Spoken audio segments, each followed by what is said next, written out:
We're live apparently. Apparently we're going. Let's go. Let me just boot up my phone so I can actually check the chat and see if I'm actually live or if I'm being lied to by my own phone.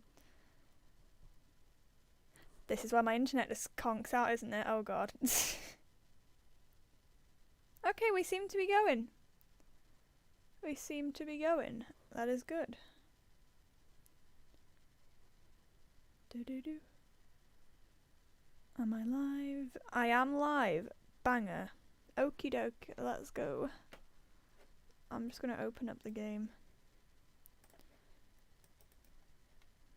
It's booting up. My question is, why on earth in my videos is the one that I've not, like, I streamed the other day live now and this one isn't? Surely that should be the other way around, but you know. I'm just waiting for Doki to boot itself up. As it is not right now, and I'm just going to check my audio's okay. Oh god, I need to sign into Steam. What is my Steam password? Is this my password? No, it's not. Well, I don't know what my Steam password is. Interesting. Please let me in, Steam. I would quite like to, you know, play the video games today, please. There we go. 5 years later. Okay, is game going to open now, please? Yep, preparing to launch. Oh yeah, I was gonna do this, right. I streamed part 1 on, was it Monday? I think it was Monday. Why is it, it's trying to connect to the Friends network. Don't do that. Don't do that. But, oh there we go. Right, we're booted up now. What happened was I was gonna stream this the other day, but I didn't. Because my voice was dead on the day after I'd streamed, which is when I initially planned it. And then on the Wednesday, my mother literally took my computer the whole day to do a freaking, like, thing. I don't even know what it's called, like a conference type of beat. Anyway, we're loading up now. That noise always scares me so much. Like, I forget it makes that noise. And I'm like, oh no, it's broken. But it's actually fine. Log in. Let me in, please. Root. Wait. Oh look, there's the side stories. I'm gonna do that for a separate video. But, cool. Desktop screen. DDLC, please. Oh no. Oh, the music! We're back! What a bop. Oh my god, the sound is a bit loud. Hold on a minute. It's not turning down! Ah. But just to recap last stream, okay? Basically, last time we were here, we got right up until Sayori got deleted, as you can see here, because she no longer exists, right? So, that's where we're at right now. Just about to go into Act 2. So this is where it starts getting a bit weird. And I have put in the description all of the trigger warnings as far as I'm aware for this game. So make sure you check those out if you think you'll need to. Let's just click on the weird glitched out text. Ah, yes. Garbled noise. I seen an annoying girl running toward me from the distance, waving her arms in the air like she's totally oblivious to any attention she might draw to herself. That girl is my neighbour and good friend since we were children. You know, the kind of friend you'd never see yourself making today, but it just kind of works out because you've known each other to school together on days like this, but starting around high school she would oversleep more and more frequently and I would get tired of waiting up. But if she's going to chase after me like this, I always feel better off running away. However, I just sigh and idle in front of the crosswalk and let catch up to me. Hello, oh god. The game has died. It's an ordinary school day like no other. Mornings are usually the worst, being surrounded by couples and friend groups walking to school together. Meanwhile, I've always walked to school alone. Okay, also, Let me know if my audio levels are a bit whack. I will just quickly test it now, but if they're horrendous, let me know. Okay, I think I'm alright looking at my stream. I tell you what I do need to do. I do need to tweet out that I'm live, because I forgot to do that. Which is, you know, quite a key feature of being live, is telling people you've gone live. Oh. Well, my phone's having a bit of a moment. That's interesting. Oh, there we go. Right, share, copy link, Twitter. Tweeting. Hello, I'm live. Ah. Oh, I think I've just deleted the link back. So hold on. There we go. Doki Doki. Literature Club Plus. There we go. I have done the interneting. Oh, I'm such a streamer. Look at me go. Okay, once my freaking tweet sends, I will resume the game, but for now it's just not.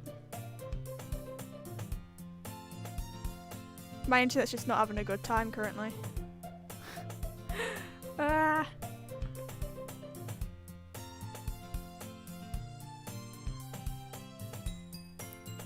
Oh, why is my screen so dark? Is that a glitch? I don't know what that's about.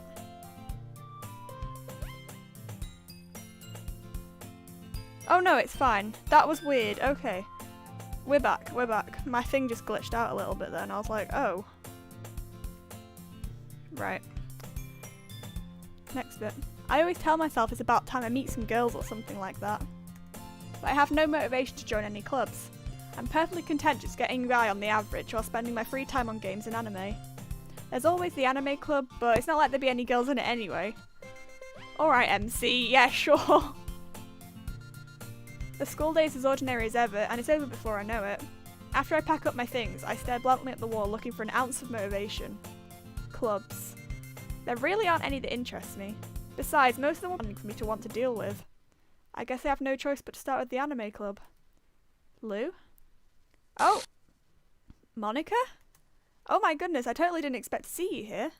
It's been a while, right? Ah. Yeah, it has. Monica smiles sweetly. We do know each other. Rarely talked, but we were in the same class last year. Sure, you definitely know each other then, pal. Sure, pal. Monica's probably the most popular girl in class. Smart, beautiful, athletic. Basically completely out my league. Drinking water, 1 second. Hydration. Let's go. So, having a smile at me so genuinely feels a little... What did you come in here for, anyway? Oh, I've just been looking for some supplies to use in my club. Do you know if there's any construction paper in here? Or markers? I guess you could check the closet. You're in the debate club, right? Haha, about that. I actually quit the debate club. Really? You quit? Yeah. To be honest, I can't stand all the politics around the major clubs. It feels like nothing but arguing about the budget and publicity and how to prepare for events. I'd much rather take something I personally enjoy and make something special out of it. Something specials, apparently. In that case, what club did you decide to join? Actually, I'm starting a new one. Ah, that's just freaking... Oh my god. A literature club. I forgot it glitches. Jesus Christ. Literature. That sounds kind of dull. How many members do you have so far? It's kind of embarrassing, but there are only 3 of us so far. It's really hard to find new members for something that sounds so boring. Well, I can see that. But it's really not boring at all, you know. Literature can be anything. Reading, writing, poetry. I mean, one of my club members even keeps her manga collection in the club room. Wait, really? Yeah, it's funny, right? She always insists that manga is literature too. I mean, she's right. Manga technically counts as literature, right? It's a book type of thing. I mean, she's not wrong, I guess. And besides, a member's a member, right? Did Monica say she? MC's like, girls? Hey Lou, by any chance are you still looking for a club to join? Ah, I mean I guess so, but in that case, is there any chance you could do me a big favour? I won't ask you to join, but if you could at the very least visit my club, it would make me very happy. Please? Well, I guess I have no reason to refuse.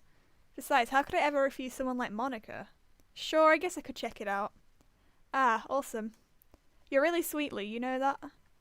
It's nothing, really. Shall we go then? I'll look for the materials under the tab. You're more important. Oh my god, we're more important than construction paper. Let's go! And thus, today marks the day I sold my soul to Monica and her irresistible smile. No cupcakes. I dejectedly follow Monica across the school and upstairs, a section of the school I rarely visit. Monica, full of energy, swings open the classroom door. I'm back! And I brought a guest with me. Where? Eh? A guest? Seriously? You bought a boy? By the way, this is literally just going to be getting jump scared by the glitch because my volume is really loud. Way to kill the atmosphere. Don't be mean, Natsuki. But anyway, welcome to the club, Lou. All words escape me in this situation. This club is full of incredibly cute girls. So, let me guess. You're Monika's boyfriend, right? What? No, I'm not. Natsuki. The girl with the sour attitude, whose name's apparently Natsuki, is one I don't recognise. Her small figure makes her look like a first-year student. Anyway, this is Natsuki, energetic as usual. And this is Yuri, the vice president. It's nice to meet you. Yuri, who appears comparably more mature and timid, seems to have a hard time keeping up with someone like Natsuki. Yeah, it's nice to meet both of you. So I ran into Lou in a classroom and he decided to come check out the club. Isn't that great? Wait, Monica? Didn't I tell you to let me know in advance before you bought anyone new? I was going to, well, you know. Sorry, I didn't forget that, but it just happened to run into him. In that case, I should at least make some tea, right? Yeah, that would be great. Why don't you come sit down, Lou? This is not weird at all. The girls have a few desks arranged to form a table. It's like Groundhog Day, but like, spooky. Yuri walks to the corner of a room and opens the closet. Meanwhile, Monica and Natsuki sit across from each other. Still feeling awkward, I take a seat next to Monica. So, I know you didn't really plan on coming here, but we'll make sure you feel right at home, okay? As president of the literature club, it's my duty to make the club fun and exciting for everyone. I'm surprised there aren't more people in the club yet. It must be hard to start a new club. You could put it that way. Not many people are interested in putting out all the effort to start something brand new. Especially when it's something that doesn't grab your attention, like literature. You have to work hard to convince people that you're both fun and worthwhile. But it makes school events like the festival that much more important. I'm confident that we can all really grow this club before we graduate. Right, Natsuki? Well, I guess. Natsuki reluctantly agrees. Such different girls, all interested in one goal. Monica must have worked really hard just to find these two. Yuri returns to the table carrying a tea set. She carefully places a teacup in front of each of us before setting down the teapot in the middle. You keep a whole tea set in this classroom? Don't worry, the teachers gave us permission. After all, doesn't a hot cup of tea help you enjoy a good book? I guess. Don't let yourself get intimidated, Yuri's just trying to impress you. Huh? That's not... Insulted, Yuri looks away. I believe you. Well, tea and reading might not be a pastime for me, but I at least enjoy tea. I'm glad. Is MC from Britain, perchance? Yuri faintly smiles to herself in relief. So, Lee, what kind of things do you like to read? Well, considering how little I've read these past few years, I don't really have a good way of answering that. Manga. I look to myself, half joking. Natsuki's head suddenly perks up. It looks like she wants to say something, but she keeps quiet. Not much of a reader, I guess. Well, that can change. What am I saying? I spoke without thinking after seeing Yuri's sad smile. Anyway, what about you, Yuri? Well, let's see. Yuri traces the rim of her teacup with her finger. My favourites are usually novels that build deep and complex fantasy worlds. The level of creativity and craftsmanship behind them is amazing to me. And telling a good story in such a foreign world is equally impressive. Yuri goes on, clearly passionate about her reading. She seemed so reserved and timid the moment I walked in, but it's obvious by the way her eyes light up that she finds her comfort in the world of books, not people. But, you know, I like a lot of things. Stories with deep psychological elements usually immerse me as well. Isn't it amazing how a writer can so deliberately take advantage of your own lack of imagination to completely throw you for a loop?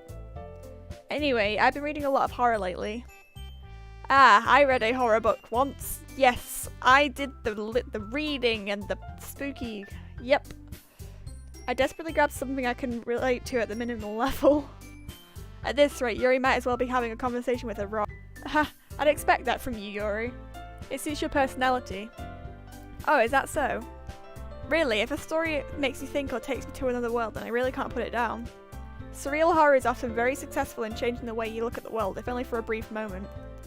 Ugh, I hate horror. Oh, why's that? Well, Natsuki's eyes dot over to me for a split second. Never mind. That's right, you usually like to write about cute things, don't you, Natsuki? What? What gave you that idea? You left a piece of scrap paper behind last club meeting. It looked like you were working on a poem called Don't Say It Out Loud. And give that back. Fine, fine. Natsuki, you write your own poems? Well, I guess sometimes. Why do you care? I think that's impressive. Why don't you share them sometime? No. Natsuki averts her eyes. You wouldn't like them. Not a very confident writer yet. I understand how Natsuki feels. Sharing that level of writing takes more than just confidence. The truest form of writing is writing to oneself. You must be willing to open up to your readers, exposing your vulnerabilities and showing even the deepest reaches of your heart. Do you have writing experience too, Yuri? Maybe if you share some of your work, you can set an example and help Natsuki feel comfortable enough to share hers. I guess it's the same for Yuri. We all sit in silence for a moment. Hey, I just got an idea. How about this? Huh? Natsuki and Yuri look quizzically at Monika. Let's all go home and write a poem of our own. The next time we meet, we'll share them with each other. That way, everyone is even. I thought it was a good idea. Well, I think you're right, Monika. We should probably start finding new activities for us all to participate in together. I did decide to take on the responsibility of Vice President after all. I need to do my best to nurture the club as well as its members. Besides, now that we have a new member, it seems like a good step for us to take. Do you agree as well, Lou? Hold on, there's still one problem. What's that? Now that we've reached the most important topic, I bluntly come forth with what's been on my mind the entire time. I never said I would join this club. Monika may have convinced me to stop by, but I never made any decision. I still have other clubs to look at, and I lose my train of thought. All three girls stare back at me with dejected eyes. But, I'm sorry, I thought... Huh? The girls exchange glances before Monika turns back to me. I guess I need to tell you the truth, Lou. The thing is, we don't have enough members yet to form an official club. We need 4, and I've been trying really, really hard to find new members. And if we don't find one more before the festival, I'm defenseless against these girls. How am I supposed to make a clear-headed decision when it's like this? I would feel terrible for letting everyone down in this situation. And besides, the club itself seems pretty relaxed. So if writing poems is the price I need to pay in order to spend every day with these beautiful girls? Right. Okay, I've decided then. I'll join the literature club. One by one, the girls' eyes light up. Oh my goodness, really? Do you really mean that, Lou? Yeah. It could be fun, right? You really did scare me for a moment. I mean, if you really just left after all of this, I'd be super pissed. Lou, I'm so happy. We can become an official club now. Thank you so much for this. You're really amazing. I'll do everything I can to give you a great time, okay? Thanks, I guess. Okay, everyone. I think that with that we can officially end today's meeting on a good note. Everyone remember tonight's assignment. Write a poem to bring to the next meeting so we can all share. Monika looks over at me once more. Lou, I look forward to seeing how you express yourself. Yeah. Can I really Can I really impress the class star Monika with my mediocre writing skills? I already feel the anxiety welling up inside of me. Meanwhile, the girls continue to chit-chat as Yuri cleans up the tea set. I guess I'll be on my way then. Okay, I'll see you tomorrow then. I can't wait. Welp. I'm just gonna drink real quick because hydration.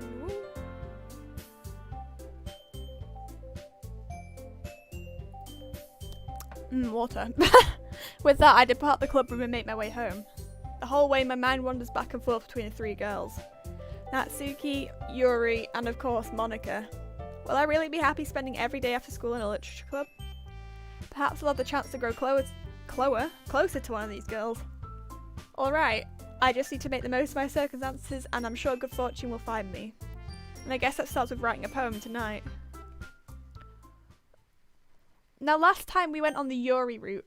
Oh, you have unlocked a special poem. Would you like to read it? Sure. Okay, I can't convince myself to go to therapy when I'm the happiest I've ever been. I'd rather keep this up until I blow my cover and someone takes me to the emergency row. I'm assuming this is room. That's a bit strange. We move on. Anyway. Poem writing, I guess. Ignore that last thing, I guess. Jump. Cage. I'm gonna just whack random words in here. Vibrant. Melody. Frightening. Extraordinary. Horror, I guess. Graveyard. Boop. Unending. Existence. Vertigo. Tenacious. Eternity. Hey, hello Fred, how's it going? There is some... I'm playing the game and it's being spooky. I keep getting jump scared by the glitches. Let's do precious, contamination, anger, uncanny, and philosophy, and Doki Doki. Woo! Poem completed.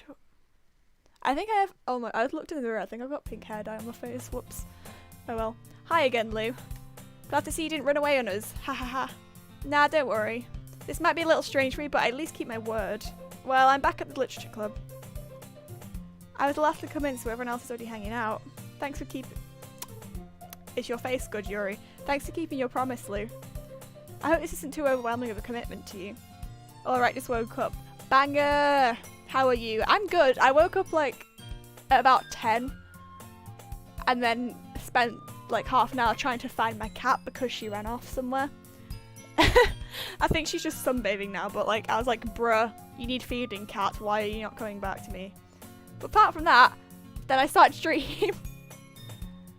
Making you dive headfirst into literature when you're not accustomed to it. Whoa. Oh, come on, like he deserves any slack. You already had to be dragged here by Monica. I don't know if you plan to just come here and hang out or what, but if you don't take us seriously then you won't see the end of it. Monica. Best...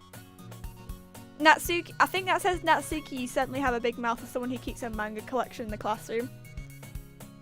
Natsuki finds herself stuck between saying Monica and manga.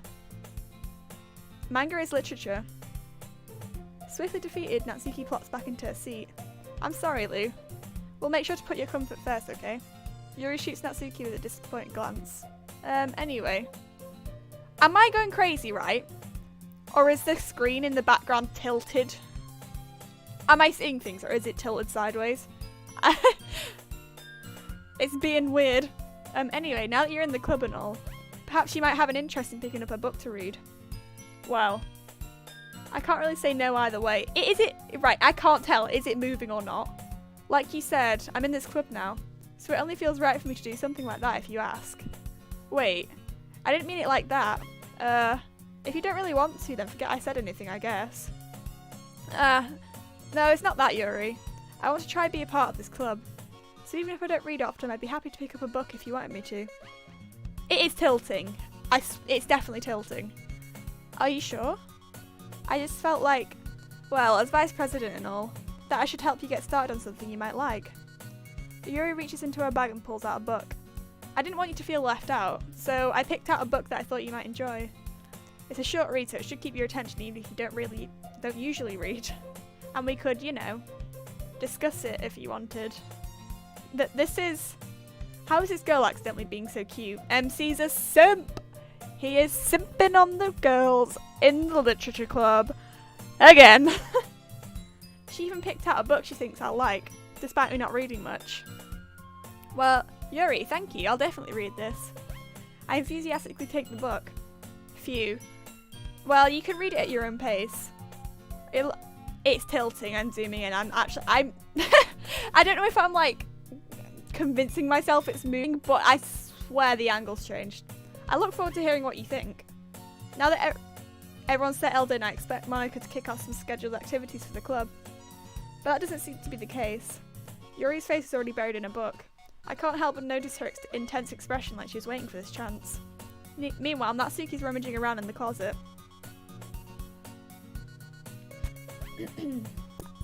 Don't mind me clearing my throat, lol. I'm really curious to talk to Yuri a little bit more, but at the same time I'd feel bad for distracting her from her reading. I catch a glimpse of the cover of her book. It looks like the same book that she lent to me. More than that, she seems to be on the first few pages. Ah. Crap. I think she noticed me looking at her. She sneaks another glance at me and our eyes meet for a split second. But that only makes her hide her face deeper in her book. Sorry, I was just spacing out. I muttered this, sensing I made her uncomfortable. Oh, it's fine. If I was focused, then I probably wouldn't have noticed in the first place. But I'm just rereading a bit of this, so... Ow. I hit my ankle on the desk. I don't know if you heard that on stream, but... They're dead now. That's the book you gave me, right? Mm-hmm. I wanted to reread some of it. Not for any particular reason. Just curious, how come you have two copies of the same book? Ah, well, when I stopped at the bookstore yesterday... that's not what I meant. I mean, I just happened to buy two of them. Ah, I see. There's something fairly obvious here that Yuri isn't telling me, but I decided to let it go. I'll definitely start reading it soon. I'm glad to hear. Once it starts to pick up, you might have a hard time putting it down. It's a very engaging and relatable story. Is that so? What's the story about anyway? Well, I look at the cover of the book. The book is titled Portrait of Markov. There's an ominous looking eye symbol on the front cover. Basically, it's about this religious camp that was turned into a human experiment prison. And the people trapped there have this trait that turns them into killing machines that lust for blood. But the facility gets even worse and they start selectively breeding people by cutting off their limbs and affixing them to... oh, that might be a bit of a spoiler. But anyway, I'm really into it. The book, I mean. Not the thing about the limbs. Good. That's kind of dark, isn't it? Yuri made it sound like it was going to be a nice story, so that dark tone came out of nowhere. Did she, though? It's a human experiment camp. Does that sound like the start to a nice story, MC? Are you sure? Ah. Are you not a fan of that sort of thing, Lou? No, it's not that. I mean, I can definitely enjoy these kind of stories, so don't worry. I hope so. Yeah, I totally forgot that Yuri's into those things. She's so shy and recluse on the outside, but her mind seems to be completely different. I'm doing that thing again where I can't read English. It's just that this kind of story is the kind that challenges you to look at life from a strange new perspective. When horrible things happen, not just because someone wants to be evil, but because the world is full of horrible people and we're all worthless anyway. The text is having a bit of a moment. Then suddenly... I'm rambling, aren't I? Not again. I'm sorry. Hey, don't apologise. I haven't lost interest or anything. Well, I guess it's alright then. But I feel like I should let you know that I have this problem. When I let things like books and writing fill my thoughts... I did not... What did that say? Oh, it's not there. I kind of forget to pay attention to other people. So, I'm sorry if I end up saying something strange. And please stop me if I start talking too much. I really don't think you need to worry. That just means you're passionate about reading. The least I can do is listen. It's a literature club after all. Ah, that's true. In fact, I might as well get started reading, right? Ah! That scared the shit. Oh my god! My god. Yes. I mean, you don't have to, but my heart... Why are the jump scares actually getting me? What are you saying? Let me just get the book. I quickly retrieved the book that I put into my bag. Alright, it's fine if I sit here, right? I slip into the seat next to Yuri's. Ah, yeah. Are you sure? You seem a little apprehensive. I'm sorry. It's not that I don't want you to. It's just something I'm not very used to. That is reading in company with someone. I see. Well, just tell me if I end up distracting you or anything. Alright. I open the book and start the prologue. I soon understand what Yuri means about reading in company. It's as if I can feel her presence over my shoulder as I read. It's not a particularly bad thing. Maybe a little distracting, but the feeling is somewhat comforting. Yuri's in the corner of my eye. I realise that she's not actually looking at her own book. I glance over. It looked like, I'm going northern mode, oh god. It looks like she's reading from my book instead. Sorry. That's like I was just bathing in the feeling of your body or something like that. That's strange. Yuri, you really apologise a lot, don't you? I do? I don't really mean to. Sorry. I mean... Here, this should work, right? I slide my desk until it's up against Yuri's, then hold my book more between the two of them. Ah. I suppose so. Yuri timidly closes her own copy. Once we each lean in a little bit, our shoulders are almost touching. It feels like my left arm is in the way, so instead I use my right hand to hold the book open. I guess that kind of makes it difficult to turn the page. Here. Yuri takes her left arm and holds the left side of the book between her thumb and forefinger. Ah. I do the same with my right arm on the right side of the book. The art, I think I said this last time, but the art is really pretty. Like, I love it. It is very pretty. That way, I turn a page and Yuri slides it under her thumb after it flips to her side. But in holding it like this, we're huddled even closer together than before. It's actually kind of distracting me. It's as if I can feel the warmth of Yuri's face and she's in the corner of my vision. Are you ready? Huh? To turn the page. Ah, sorry. I think I got a bit distracted for a second. Yuri's face again and our eyes meet. I don't know how I'll be able to keep up with her. Ah, that's okay. You're not as used to reading, right? I don't mind being patient if it takes you a bit longer. It's probably the least I can do. Since you've been so patient with me. Yeah, thanks. We continue reading. Yuri no longer asks me if I'm ready to turn the page. Instead, I just assume that she's finished the page before me, so I turn it in my own volition. We continue the first chapter in silence. Even so, turning each page almost feels like an intimate exchange. My thumb gently letting go of the page, letting it flutter over to her side as she catches it under her own thumb. Hey Yuri. This might be a silly thought, but the main character kind of reminds me of you a little bit. Huh? Her face just went into what? No? No? I don't relate to this character at all. Definitely not. Really? I was just thinking the way she second guesses the things she says and all that. Ah, that's what you were talking about. Sorry. I thought you meant something else about her. Something else? Never mind. We didn't even get that far yet. So I don't know why that came into my head. Haha. Yuri, are you feeling alright? Huh? Yuri's been a little fidgety ever since we started reading. You can rest if you're feeling sick or something. Your breathing is a little... My breathing? Yuri puts her hand on her chest as if to feel her heartbeat. I didn't even notice. Anyway, I'm fine. I just need some water. Alright, don't push yourself. Yuri stands up and practically rushes out the classroom. What on earth was that about? Lou? Did something happen just now? Huh? I've got no idea. Yuri was acting a little strange, I guess. So you don't know anything. Sorry, I can't say I do. Are you worried about her? Oh no, not really. I was just making sure that you didn't do anything to her. No, nothing. Don't worry, I believe you sometimes, so it's nothing alarming. Alright, if you say so. Anyway, why don't we start sharing our poems with each other? Huh? Shouldn't we wait for Yuri? Well, she might be a while, so I figured we'd just get started without her. Is that okay? Yeah, I was just asking. I stand up. I make a mental note of where I left off in the book and then slip it back into my bag. Who should I show my poem to first? Who we vibing with? Natsuki or Monica? To be fair, I don't think it particularly matters, but I mean, I'm kind of vibing with Natsuki just because I swear she's in like one scene, then I just don't ever see her again. And I'm like, oh, okay, then she's just hid in the closet or something. I don't know. I want to save my file, please. Boom. Yeah, I'm gonna go with Natsuki. I told Natsuki I was interested in her poems yesterday. It's probably only fair if I shared mine with her first. ...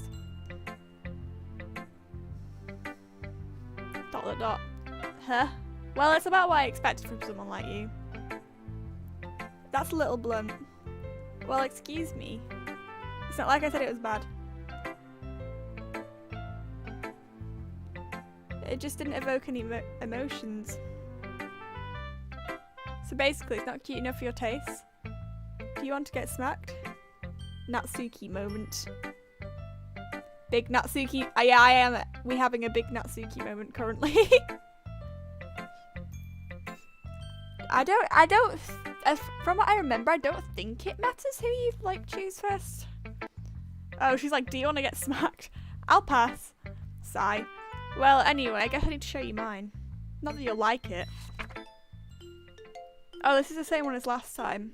The Eagles Can Fly one. We saw this one in the first act. I will let people read it.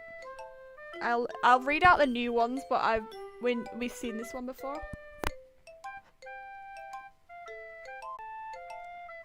Keeping for the music though. Oh my god, what a bop. Big fan of the music. Alright, I'll continue. Yeah. I told you that you weren't gonna like it. I like it. What? Just be honest. I am. Why are you so convinced that I wouldn't like it? Well, because everyone in high school thinks that writing has to be all sophisticated and stuff. So people don't even take my writing seriously. But isn't the point of poems for people to express themselves? Your writing style wouldn't make your message any less valid. Yes, exactly. I like it when it's easy to read but it hits you hard. Like in this poem. Seeing everyone around you do great things can be really disheartening. So I decided to write about it. Yeah, I understand. But the other nice thing about simple writing is it puts more weight on the wordplay. Like, I set it up for a rhyme at the end but then made it fall flat on purpose. It helps bring out the feeling in the last line. So you did. I guess more went into it than I realised. That's what it means to be a pro. I'm glad you learnt something. Alright now, what? Didn't expect that one from the youngest one here, did you? Yeah, I guess not. I decided to humour her with that last comment. I don't really care how old everyone is, but if Natsuki's feeling proud, then I won't take that away from her. Who should I show it to? We have Monica. Only Monica. Hi, Lou. Having a good time so far? Ah, yeah. Good, glad to hear it. By the way, since you're new and everything, if you ever have any suggestions for the club, like new activities or things we can do better, I'm always listening. Don't be afraid to bring things up, okay? Alright, I'll keep that in mind. Of course I'll be afraid to bring things up. I'm much better off just going with the flow until I'm more settled in. Right, chat. This is not related to the game or the stream at all, but like, side story real quick because I just noticed a thing on my hand. I got bitten by like a mosquito or something last week, or like a couple weeks ago, and on my pinky finger, and right, it went massive for like 4 days. Like it went double the size it normally is. And it was fine. And then suddenly today, there's these like weird dots. It's doing it again, and I'm like, are you serious? Did I actually get bitten by a freaking bug on the same finger twice within a week? What is my luck? Anyway, back to the story. I just felt like sharing that. I'm much better off going with the flow until I'm more settled in. Anyway, want to share your poem with me? It's kind of embarrassing, but I guess I have to. Haha, don't worry, Lou. We're all a little embarrassed today, you know. But it's that sort of barrier that we'll learn to get past soon. Yeah, that's true. I hand Monica my poem.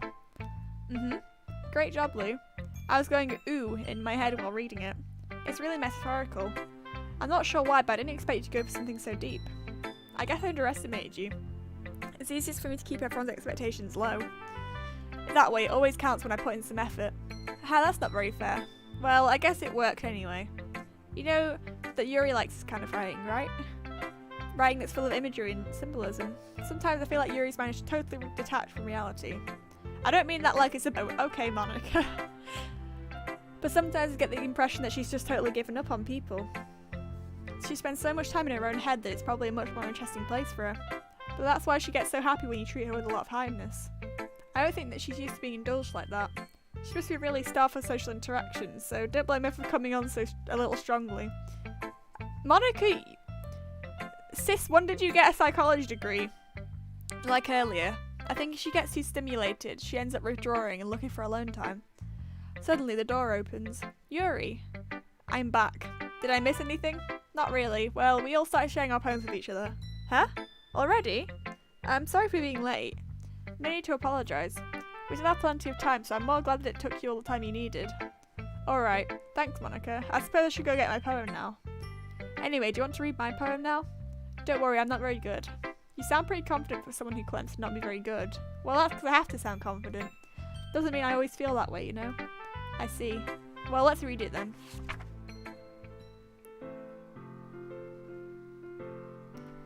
Oh, this one's new, I believe. Hole in wall.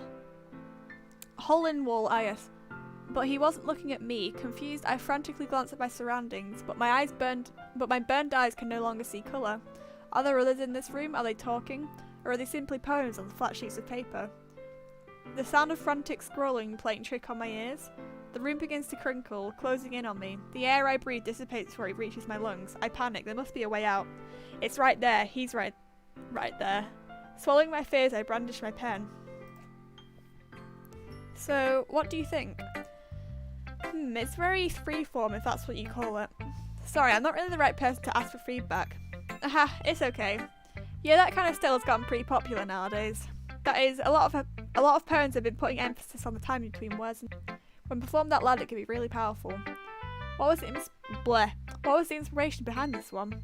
Well, I'm not sure if I know how to put it. I guess you could say I had some kind of epiphany recently. It's been influencing my poems a bit. An epiphany? Yeah, something like that. I'm kind of nervous to talk about deep stuff like that because it's kind of coming on strongly.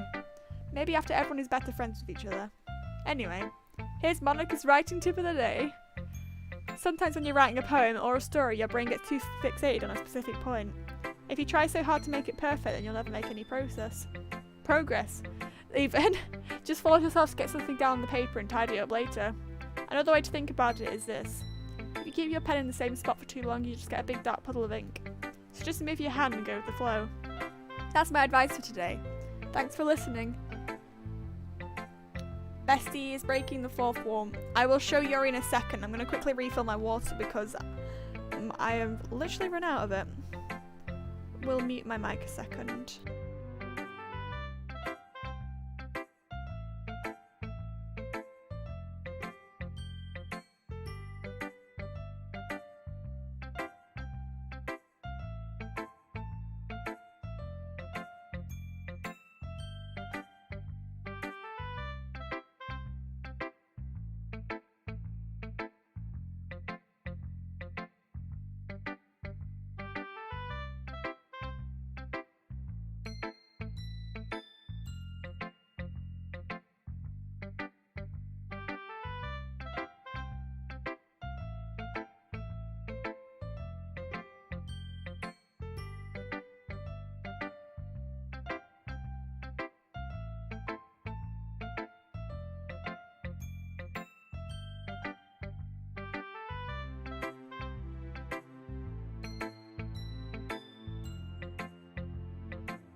Hello, I am back.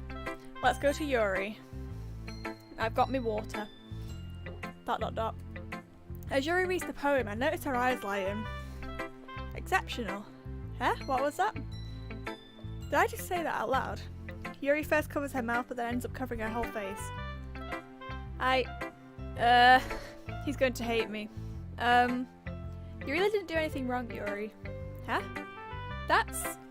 I guess you're right. What am I getting so nervous for? Yuri takes a breath. So, what kind of writing experience do you have? Your use of imagery and metaphors indicates you've written a lot of poetry before. Really? Well, that's a huge compliment coming from you. This is actually my first time, really. Huh? Yuri stares at me blankly, then looks at my poem again.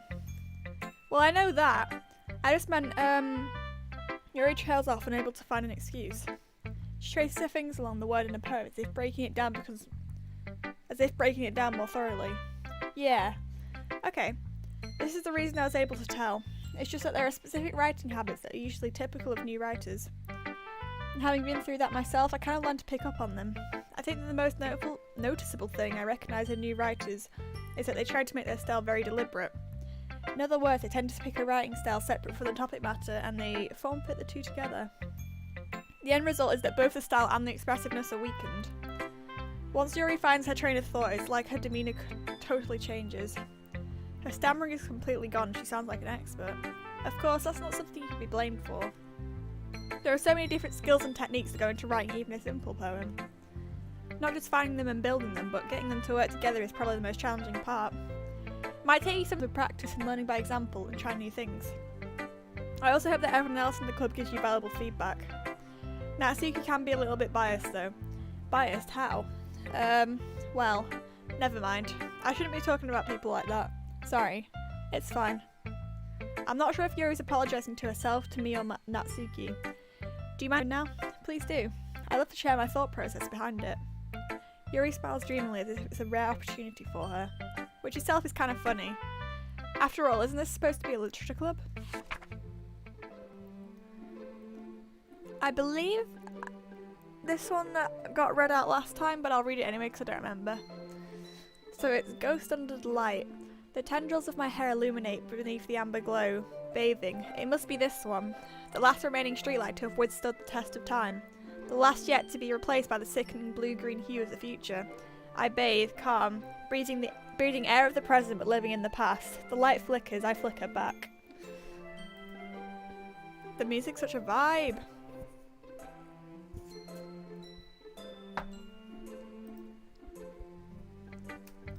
I'm sorry I have such terrible handwriting. What? I wasn't thinking this at all. But it took you a long time to read. Ah. Well, I just don't read script very often. So I actually think your handwriting is pretty. Eh? That's a relief. Also, I liked the poem. Even though it's short, it was really descriptive. It wasn't too short. I usually write longer poems. Not at all. I'm really glad you like it. I'll be honest. Since it's our first time sharing, I wanted to write something a little more mild. Something easy to digest, I suppose. Are you into ghosts, Yuri? Uh-huh. No, the opposite about a ghost at all, Lou. Really? I must have totally missed the point. Well, I suppose you did only glance over it after all. But remember that poets often express their own thoughts, feelings and experiences after that work. In their work. Bloody hell, I can't read. They usually do more than tell a simple story or paint a picture.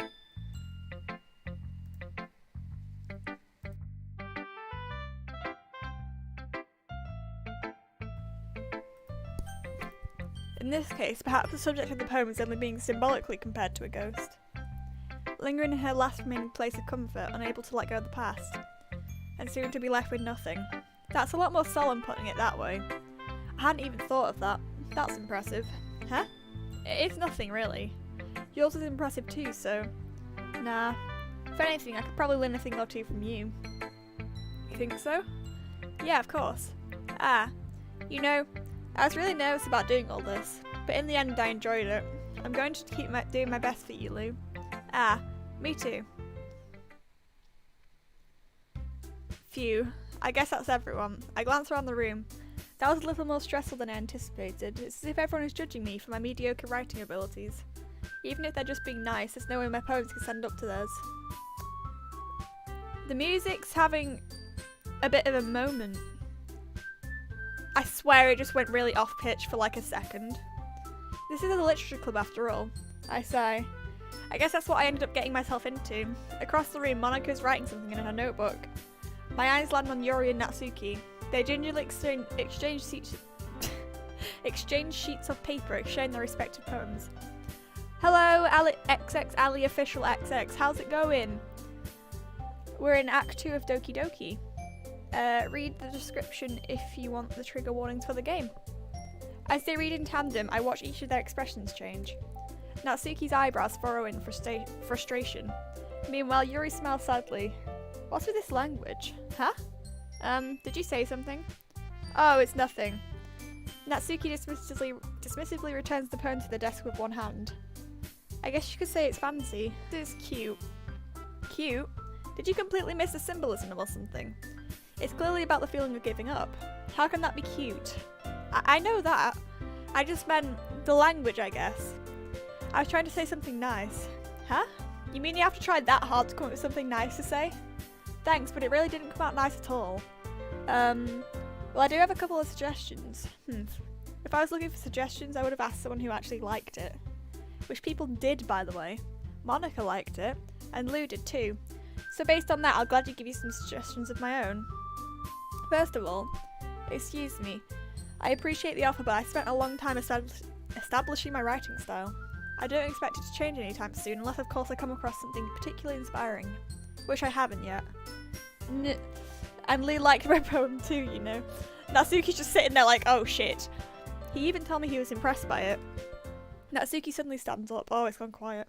Oh, I didn't realise you were so invested in trying to impress our new members, Yuri. Huh? That's not what I... you're just... Yuri stands up as well.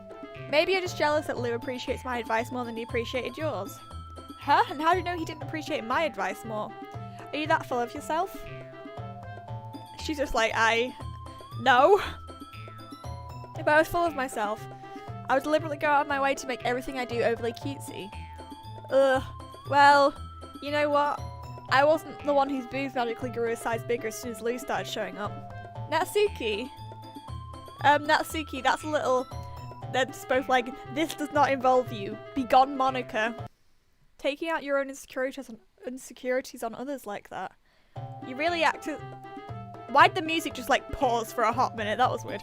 You really act as young as you look, Natsuki. Oh, me? Look who's talking, you wanna be edgy bitch. Edgy? Sorry that my lifestyle is too much for someone of your mental age to comprehend. See? Just saying that proves my point. Oh, the audio's fucking up. Oh god. Most people learn to get over themselves after they graduate middle school, you know. If you want to prove anything, then stop harassing others with your sickening attitude. You think that you can My brain's having a bad time trying to read with all this fucking noise. You think you can counterbalance your toxic personality by just dressing and acting cute?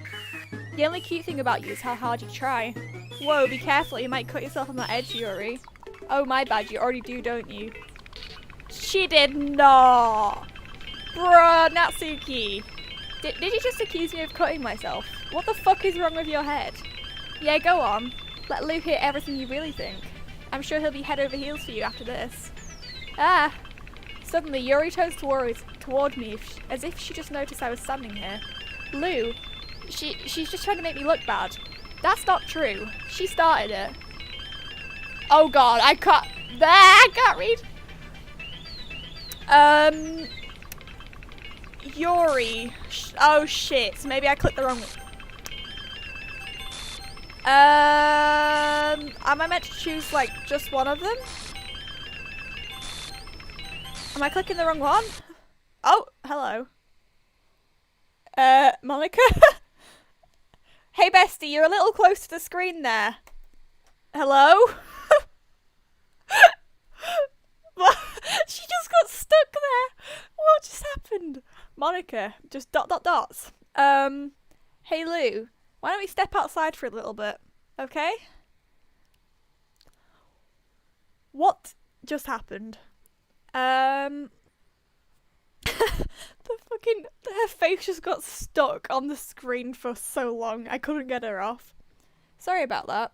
They really shouldn't have tried to get you involved. It's probably better for us to stay out of this. We'll go back inside once they're done yelling. Ahaha, some president I am, right? I can't even confront my own club members properly. I just wish I was able to be a little more assertive sometimes. But I never have it in me to put my foot down against others. You understand, right? Anyway, if this makes you want to spend less time with the others, then that's fine. I'd be happy to spend time with you instead. Suddenly, Natsuki runs out the classroom. Oh, she's crying! Why? She quickly runs away. Oh dear. Well, it looks like they're done. Monica's just like, well. Party's over, pals, let's go in. I didn't mean it. Yuri's rocking back and forth in her desk with her palms on her forehead. Yuri? I didn't mean it. I believe you. I have no idea what Yuri might have said to Natsuki. Or did. Lou, please don't hate me. Please. I'm not like this. There's something wrong with me today. It's fine, Yuri. We know you didn't mean it. I'm sure Natsuki will forget all about it by tomorrow. Completely. Anyway, the meeting is over, so you can go home now if you want. Yuri looks at me like she wants to say something, but she keeps glancing at Monika. You can go first, Monika. I'd just like to stay a little bit longer. I'm the president, so I should be the last one out. I'll wait for you to be done. Well, I'm vice president, so please let me take that responsibility today. It kind of sounds like you don't want me around for something, Yuri. It's not that. It's not that. I didn't get much of a chance to discuss my book with Lou. It would just be embarrassing with you listening. Monika. Guess I don't really have a choice, do I? I'm sorry for causing trouble. Whoa! Okay, guess we didn't have a conversation about the book then. Straight to the poems. Secretive. Sticky. Agonizing. Imagination. Heartbeat. Tragedy. Ocean. Hell yeah. Unending. Unrequited. Heaven sent, like the Doctor Who episode. I made that reference last time, but I'm doing it again. Promise. Extraordinary. Jump. Incongruent. Electricity. Analysis. Entropy. Defeat. And uncanny. Let's go.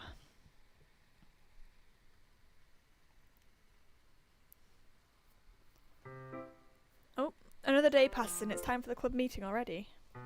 I've gotten a little more comfortable here over the past couple of days. Entering the club room, the usual scene greets me. Welcome back, Lou. Hi, Yuri.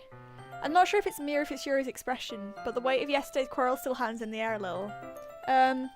Yuri glances over her shoulder looking around the room. Natsuki's reading manga at her desk. And surprisingly, Monika isn't here yet. Suddenly, Yuri takes my arm and pulls me to the corner of the room. About yesterday, I really need to apologise. Nothing like that has ever happened before. And something just came over me, I guess. I wasn't actually acting mentally sound. Please don't think we're usually like this.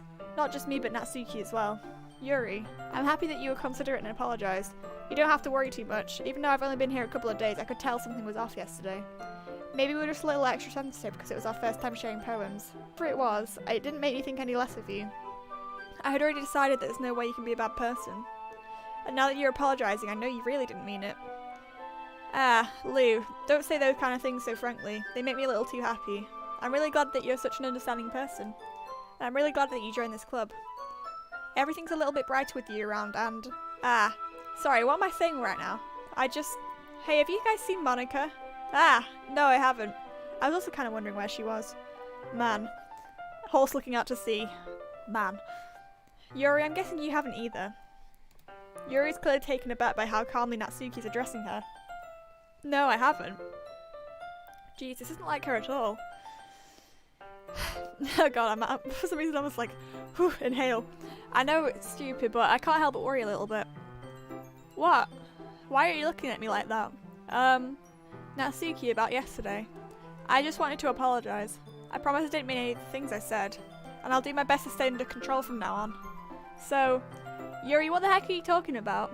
Did you do something yesterday? Huh? Jeez. Whatever's on your mind, I'm sure it was nothing. I don't even remember anything bad happening. You're the kind of person who worries too much about the little things, aren't you? But I'll accept your apology anyway if it makes you feel better about it. Besides, it's kind of nice to hear since I was always afraid you secretly hated me or something like that. No, not at all. I don't hate you. Ahaha. Well, you're kind of weird, but I don't hate you either. Natsuki turns to me. You're still on trial though. Hey. Suddenly the door swings open. Sorry, I'm super sorry. There you are. I didn't mean to be late. I hope you guys weren't worried or anything. Nah. Well, Natsuki was. I was not. What took you so long anyway? Ah. Well, my last period today was study halls. To be honest, I kind of just lost track of time. Ah, that makes no sense though. You would have heard the bell ring at least. I must not have heard it since I was practicing the piano. Piano? I wasn't aware you played music as well, Monica. Don't give me more credit than I deserve. I guess I've been practicing for a while, but I'm still not really good yet. Still, that must require a lot of dedication, so I'm still impressed. Oh, well thanks, Yuri. You should play something for us sometime. Haha, that's... Monica looks at me. Well, I am working on writing a song, but it's not quite done yet. That sounds cool. I look forward to it. Is that so? In that case, I won't let you down, Lou. Monica smiles sweetly and she just fucking booted the other two out of the way. Ah, I didn't mean any pressure or anything like that. Aha, don't worry. I was hoping that I could share it with you anyway. I guess that's why I've been practicing so much recently. I see. I'm not sure if Monica was referring to the whole club or just me. In that case, best of luck. Thanks. So, I didn't miss anything, did I? Did I? No, not really. I chose not to bring up anything that the three of us talked about. Besides, Natsuki's already run off into the closet. Has she now? The way they word that, it's just like, she's like, run, gay panic, but she's like not canonically, but it's just funny how they worded it. Hold on. Just reopening my stream chat because I closed it by accident. Oops. Hold on. Oh, there we go. I think we're back. Are we back? It's loading. It's buffering. My stream's chat's buffering. Oh, there we go. We're back. Lou, since your compliments put me in a good mood, I was wondering if you'd like to spend some time together today. I mean, in the club. Yeah, definitely. I planned on it anyway. Okay. Can we start now? Let's find a place to sit. I'm being a little forceful, aren't I? I'm sorry. My heart just won't stop pounding for some reason. Don't worry about it. If anything, it's nice to see you have so much energy. Yeah, but I need to try to calm down. I won't be able to focus on reading like this. Take your time. Yuri takes a deep breath and pulls a copy of the book out of the bag. Actually, I have a request. Do you mind if I make some tea first? No, not at all. Thanks very much. If there's one thing that can make my reading time here any better, it's a nice cup of tea. Not to mention for yourself as well. Yuri stands up and makes her way to the closet. I follow and watch as she retrieves a small water pitcher from the shelf, the kind with a filter inside. Can you hold this for a second? Sure. Yuri hands me the water pitcher and also fetches an electric kettle. I'm going to plug this in at the teacher's desk, and then I'll go get some water. She walks past me and sets the kettle down on the teacher's desk. I simply watch her movements. To my surprise, the way she moves really contrasts her speaking mannerisms. Especially because of her long legs, Yuri appears elegant and methodical. Okay, may I have the water pitcher? Thanks, I'll be right back. I might as well walk with you. That's okay. You stay here. It won't take long. Pitcher in hand, Yuri hurries out the classroom. Did Yuri leave you again? No, it's not like that this time. She's just filling up the water pitcher to make some tea. Oh, okay. Sorry for misunderstanding. Oh yeah, also, side note, chat, I'm gonna have to leave at about 3 PM because I need to go and pick up my brother from school, L. So fun times. But it's only 12 here, so I've got a while yet. 10 minutes pass. Yuri said it wouldn't take long. Is something holding her up? I'm bored just waiting here, so I decided to go look for her. Oh, also, chat, warning, I think a dodgy scene's about to come up, so if you want to look away, you can do, and I'll tell you when it's safe to look again. Let's see.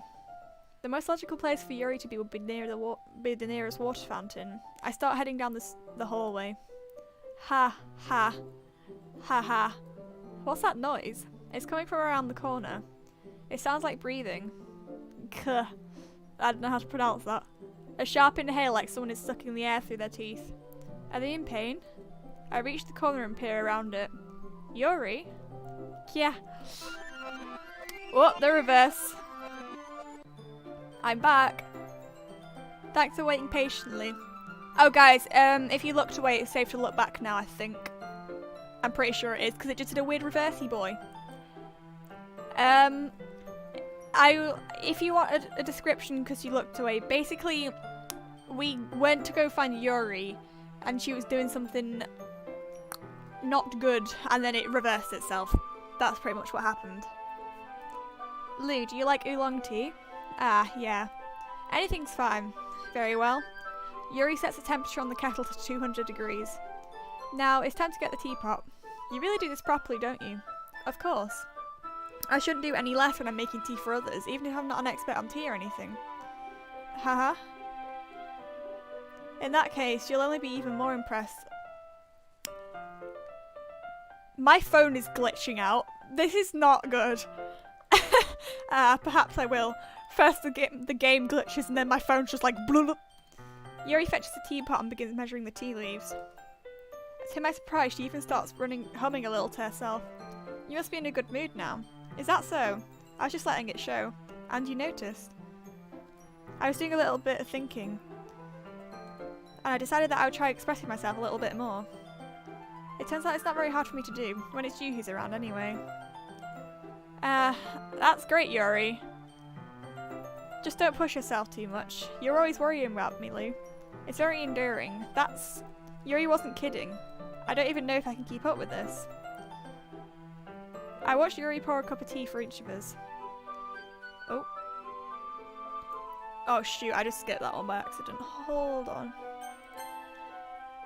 Oh, Lou, I have another request. Do you mind if we sit on the floor today? Why is that? It's a little bit easier on my back.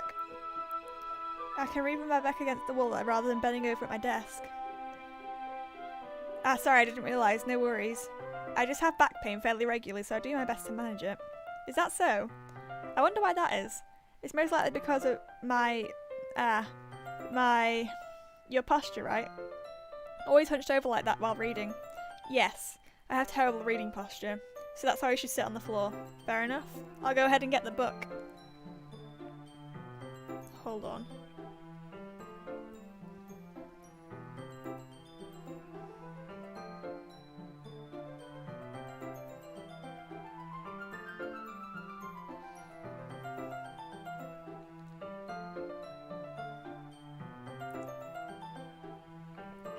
There we go.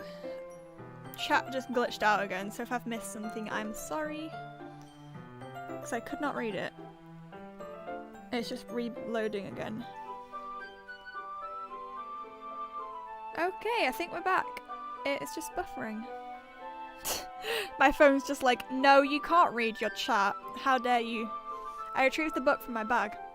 I have some chocolates as well. It's a bag of small chocolate candies. I take it since it'll go well with the tea. Yuri and I then sit against the wall, teacups at our sides. As if in sync, we assume the same reading position as last time, each holding one half of the book. Except this time, our bodies are even closer to each other. Sorry, my phone's like a minute behind, I don't know why. I can't see too well until our shoulders are touching. How am I supposed to focus on reading like this?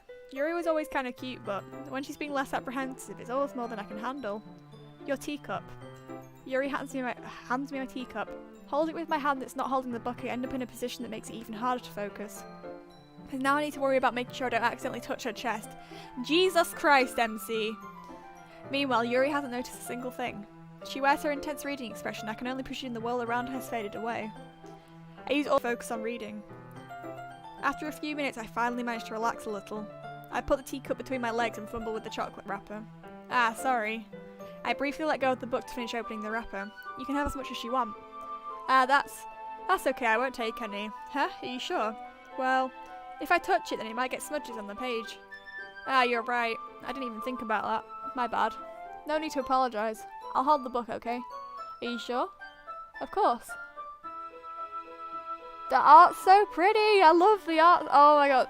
The art style is just so well done. Yuri opens the book with both hands. She holds it so that I don't have any harder of a time reading from it. But as a result, her left arm is practically resting on top of my leg. Well, in that case, Yuri is already totally focused on reading again. I take a chocolate candy and pop it into my mouth. Then I take another chocolate and I hold it up to Yuri. She doesn't even look away from the book. She simply parts her lips as if this situation is completely natural. But that means I can't stop here. I presentlessly place the chocolate in her mouth. Just like that, Yuri closes her lips over it. Huh? Yuri's expression suddenly breaks. Did I just... Yuri looks at me like she needs to confirm what just happened. Lou. Sorry. I guess I shouldn't have done that. Yuri starts to breathe heavily. I can't. Lou. Suddenly, Yuri forcefully grabs my arm and jerks me to my feet. My teacup gets knocked over. Lou. The fuck? My heart. My heart won't stop pounding, Lou. I can't calm down. I can't focus on anything anymore. Can you feel it, Lou? Yuri suddenly presses my hand against her chest. Oh, what is this sound effect? I hate that. I hate that a lot. Jesus Christ, why? Why is this happening to me? I feel like I'm losing my mind. I can't make it stop. It even makes me not want to read. I just want to look at you. Oh, the eyes are fucking weird, man. Ha. Yuri, bestie? You good there, fam? Your eyes have got a little bit out of their sockets. Ha. Hello? The audio is so weird. Please let me out of this scene. That's scary. Fucking hell! Not me, let me out of the scene. That's scary. Also, me gets jump scared when the scene ends. Why? It's time to share poems. My god,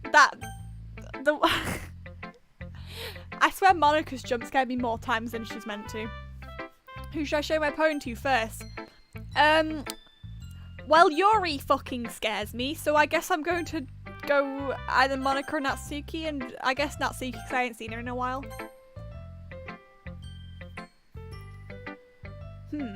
Well, it's not really any worse than your last one, but I can't really say it's any better either.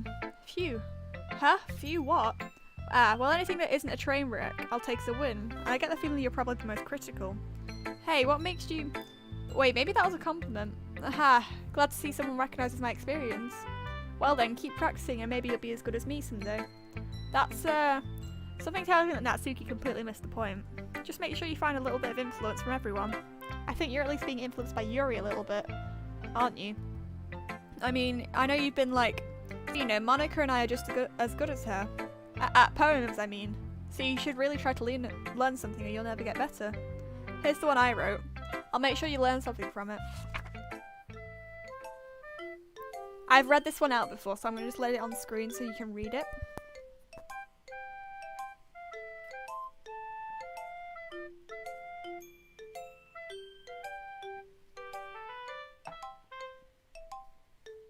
I love the music to this bit though, it's very vibey. I'm going to scroll down a little bit.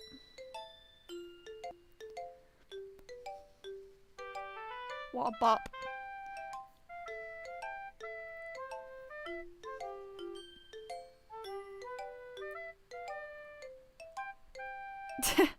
This is a jam, honestly. I'll scroll down again. Oh.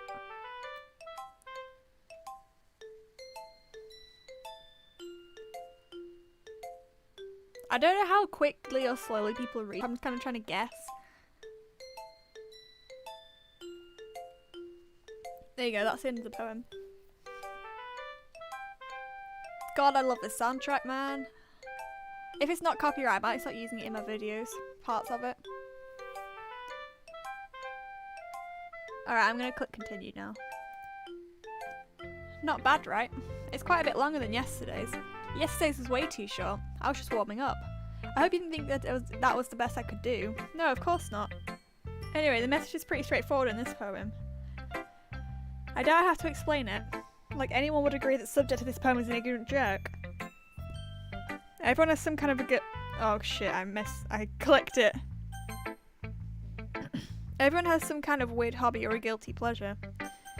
Something that you're afraid if people find out that they make fun of you or think less of you. But that just makes people stupid. Who cares what someone likes as long as they're not hurting anyone and it causes them to be happy? I think people really need to learn to respect others for liking weird things. Such as two of the girls in this very club, who I respectfully won't name. I wonder which two it could be out of the two other members. Kind of ironic that even in my one place of comfort I can't even have people respect me. Jeez, now you're making me complain too much.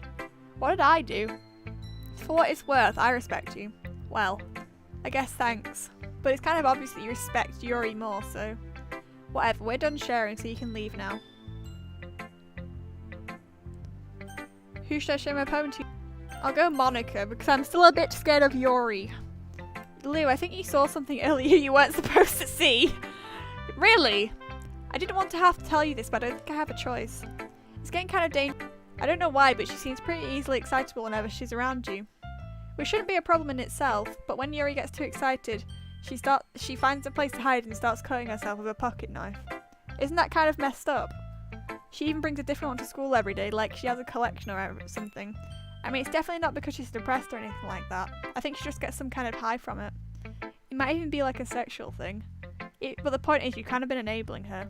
I'm not saying it's your fault though, but I guess that's why I had to explain it all to you. So I think if you keep your distance, that'll probably be best for her. While you're at it, don't be shy to spend a little more time with me. To put it lightly, I at least have it to get her together in the head, and I know how to treat my club members. Bro!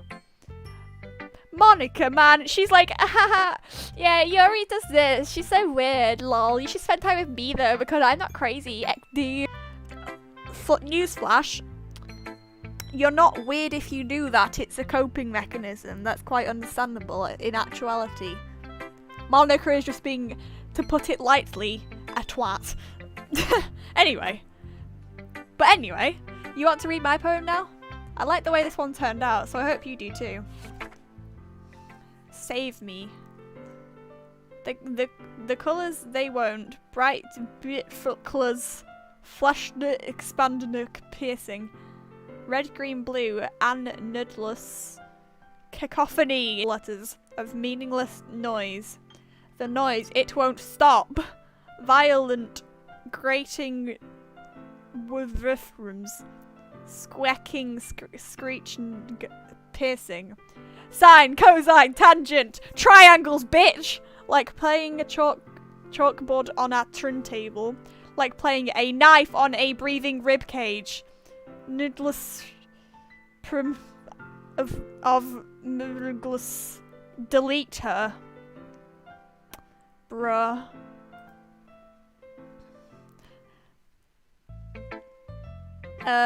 Sorry, I know it's kind of abstract. I'm just trying to, well, never mind. There's no point in explaining. Anyway, here's Monica's writing tip of the day. Sometimes you'll find yourself facing a difficult decision. When that happens, don't forget to save your game. You'll never know when, who am I talking to? Can you hear me? Tell me you can hear me. Anything. Please help me. Okay. That's my advice for today. Thanks for listening. Who should I show my poem to next? Yuri. Sure.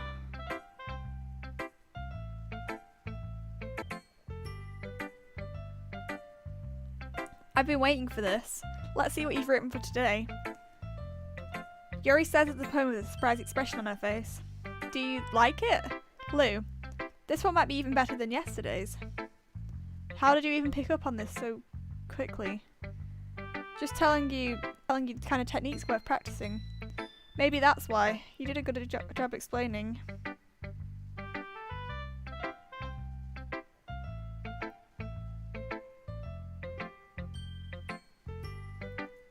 I really wanted to try giving it more imagery. Yuri visibly swallows. Even her hands are a bit sweaty. Ah, it makes me so happy. It's so amazing to feel like I'm valued, Lou. Everything that you write is a treasure to me. My heart pounds just holding it. Haha. I want to write a poem about this feeling. Is that bad, Lou? I'm not being weird, right?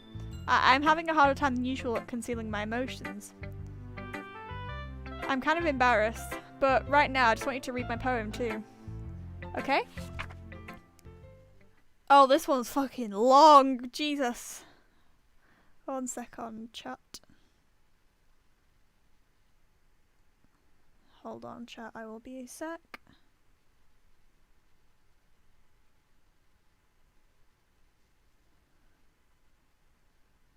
There you go.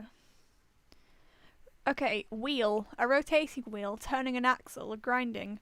Bolt head, linear gearbox, falling sky.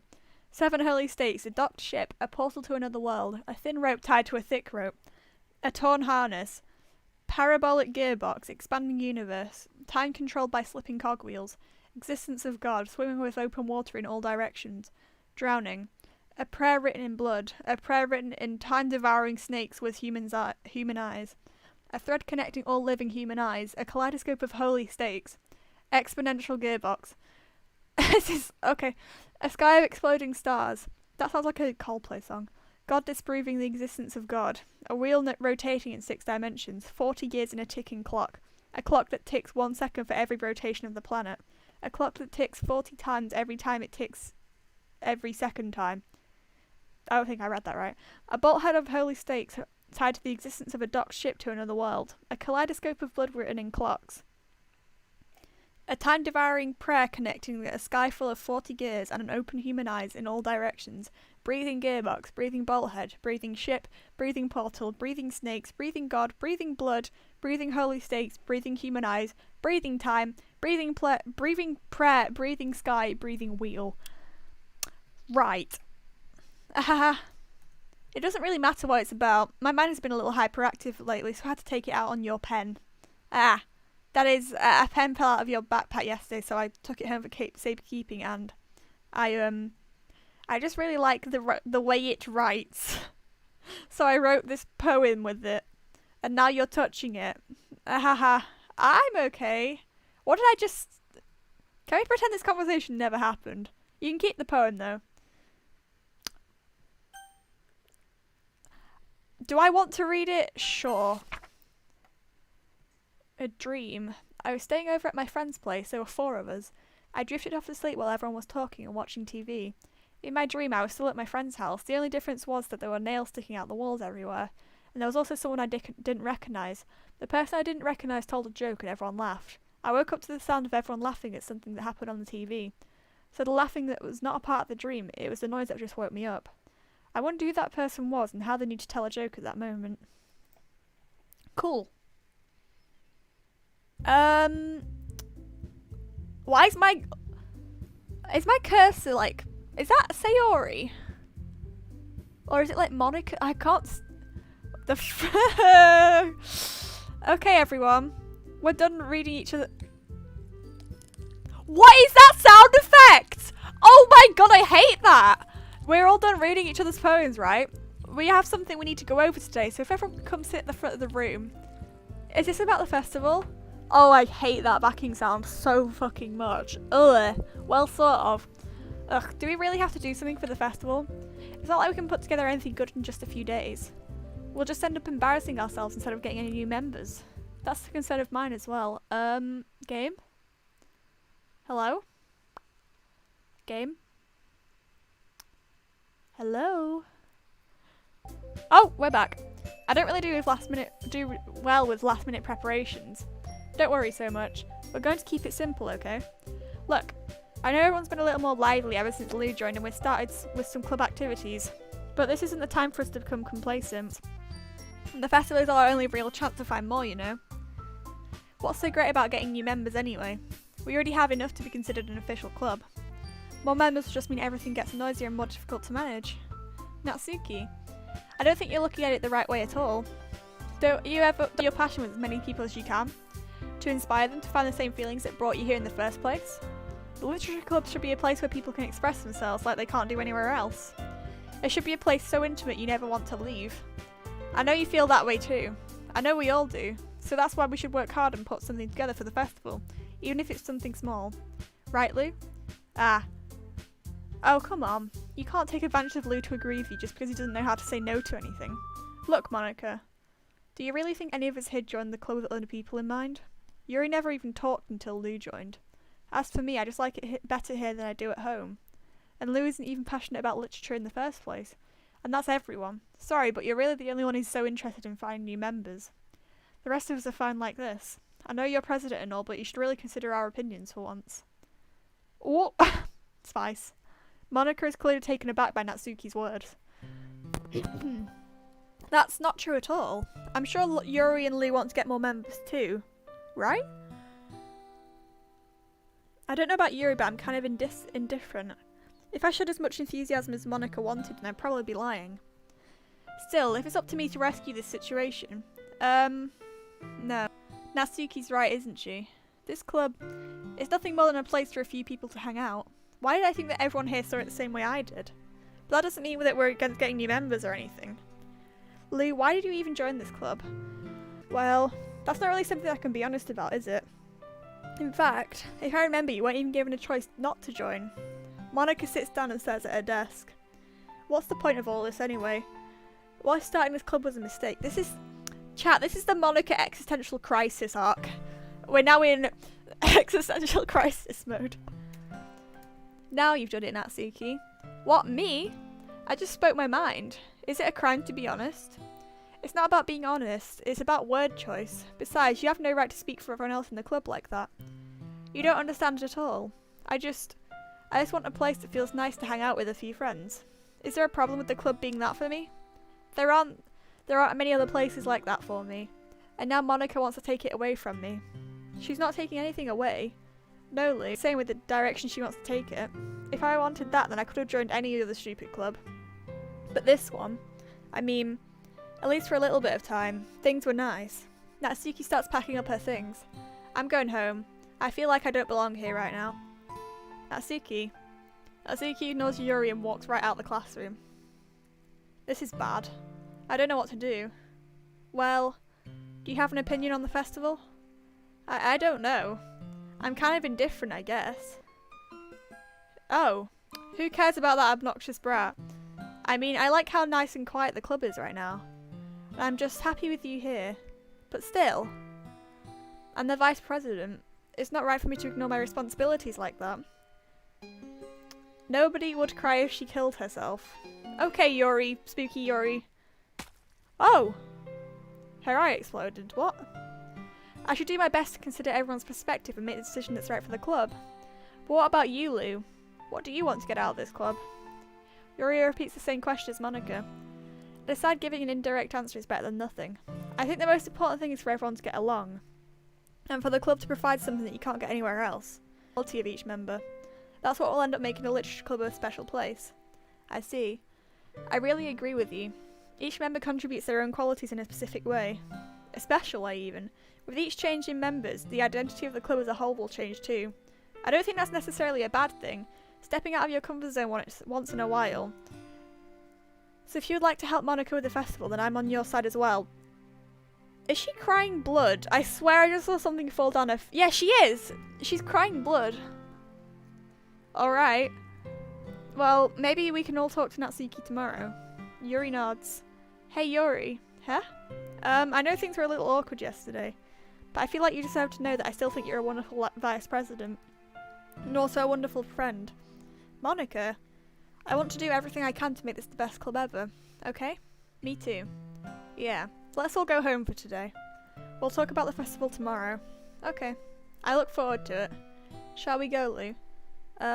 Please don't take this the wrong way, but I'm going to chat a little bit with Lou before we leave. Just to see what he thinks of his time here and all that.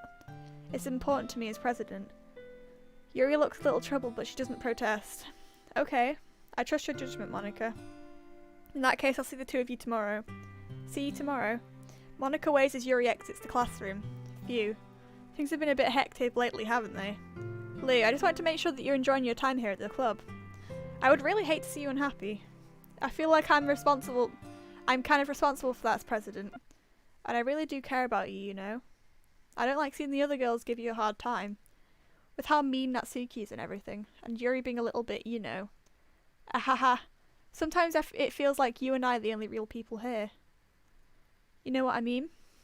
But it's weird because in all the time you've been here, we've hardly gotten to spend any time together. I mean, I guess it's technically only been a couple of days. Sorry, I didn't mean to say something weird. There are just some things that I've been hoping to talk about with you. Things I know only you could understand. So that's why— wait, not yet. No, stop it.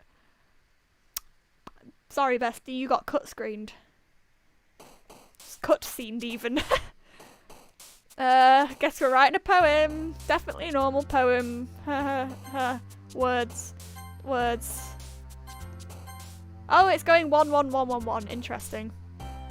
What in the binary is that?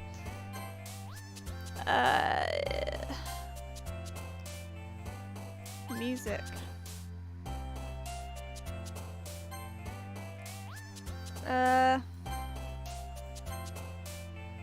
I don't know what's going on with the numbers.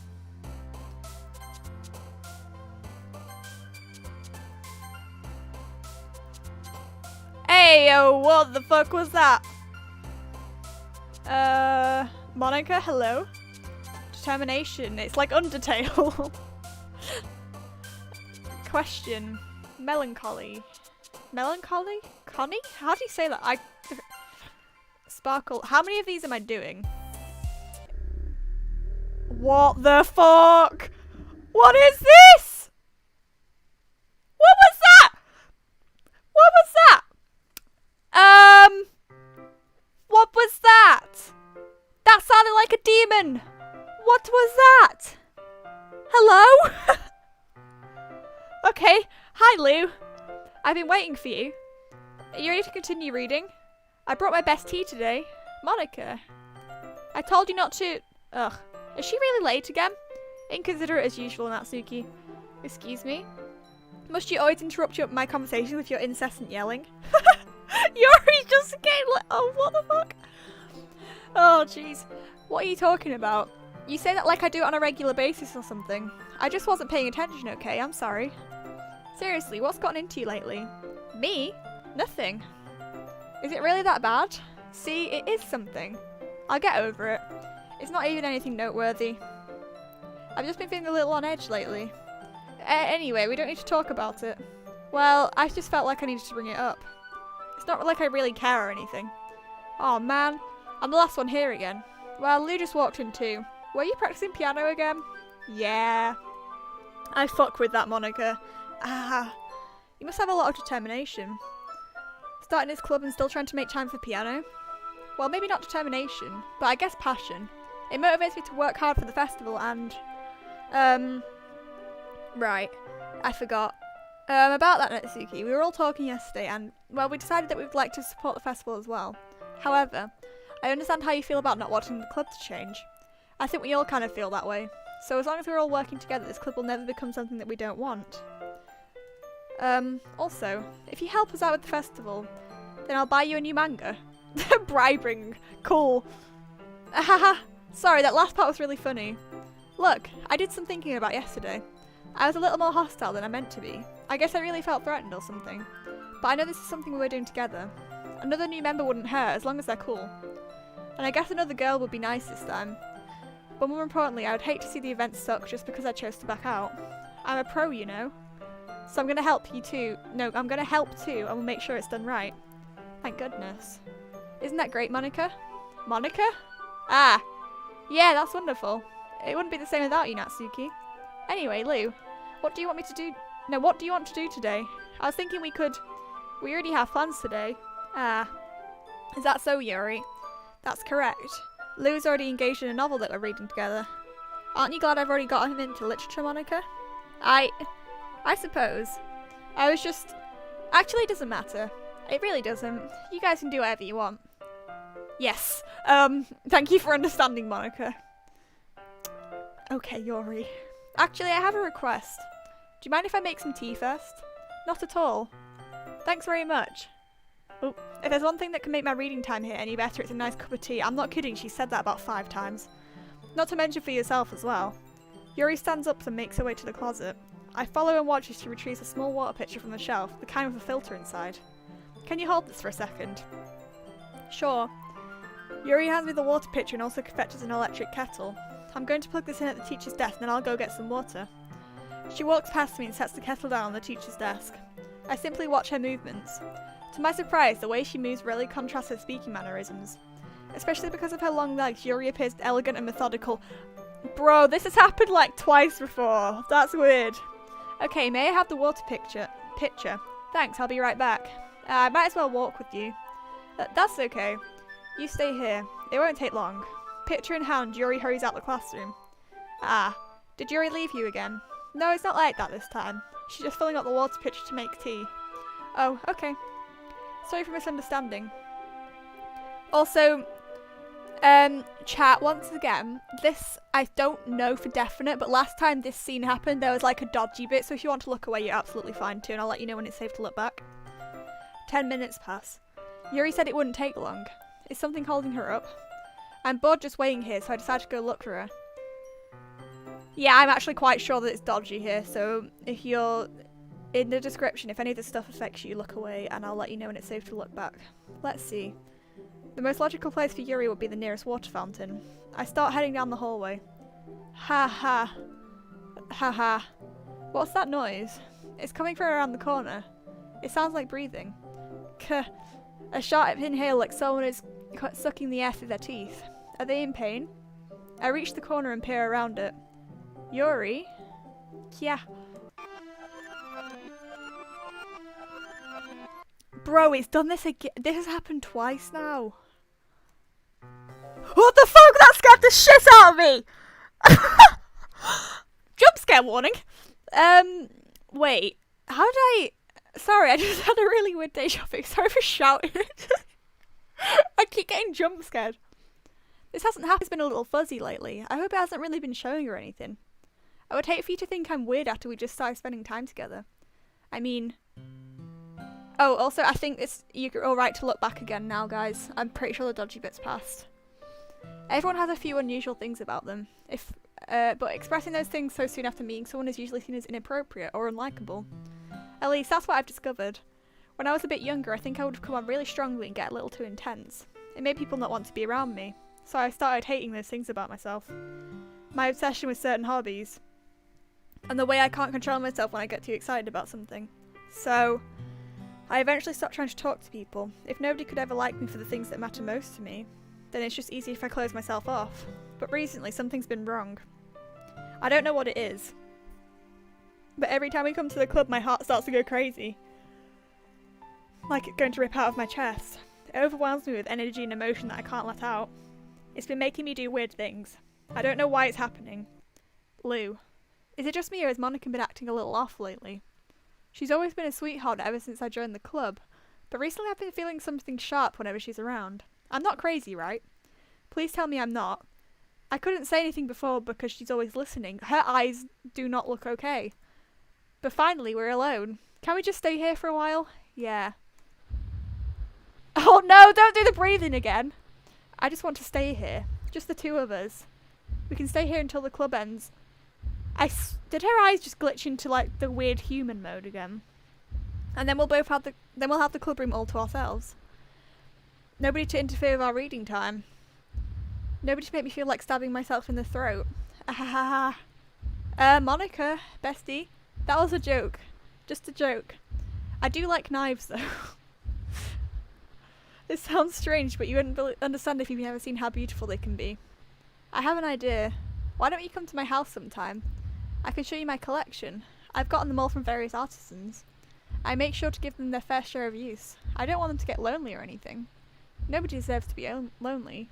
Nobody. Her eyes are glitching into human mode. Thought they were.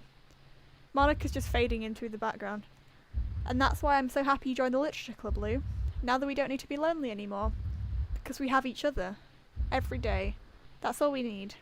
You know what? Let's quit the literature club. There's no need for us to be around Monica's slimy tongue anymore. Not to mention the other pathetic child.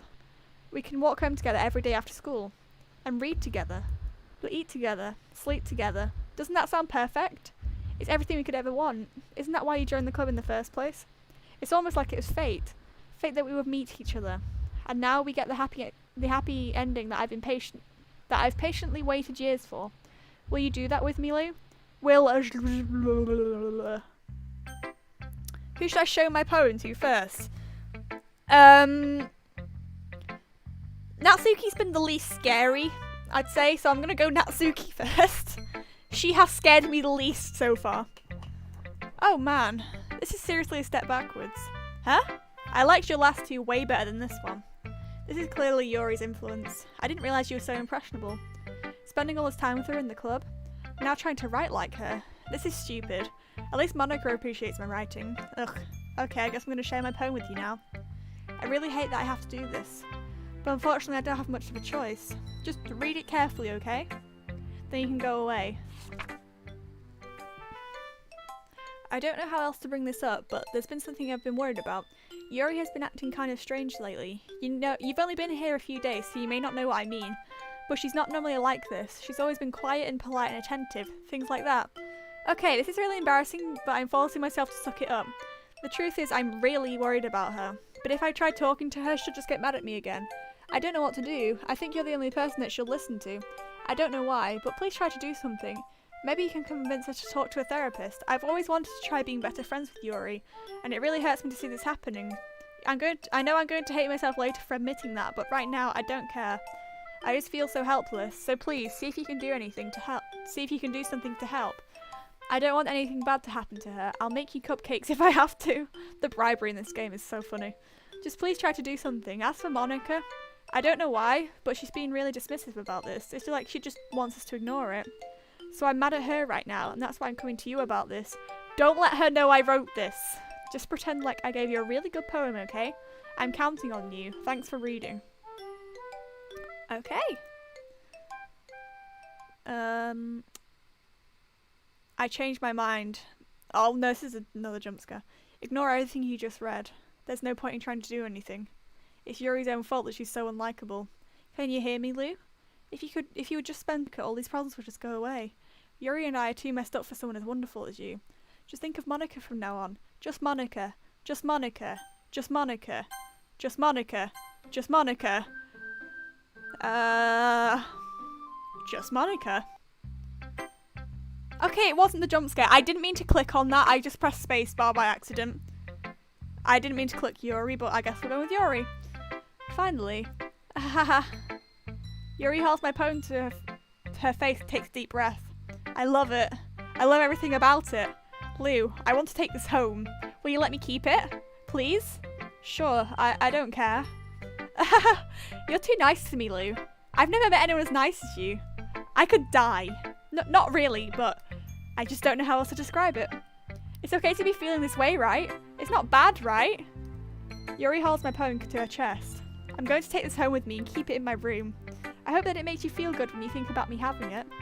I'll take good care of it. I'll even touch myself while reading it over and over. I'll give myself paper cuts so your skin oil enters my bloodstream. Ahahaha! You can have my poem too. Besides, after you read it, I know you're really going to want to keep it. Here, take it. I can't wait any longer. Hurry, read it. Yuri, no offense, love, but I don't think I can read that.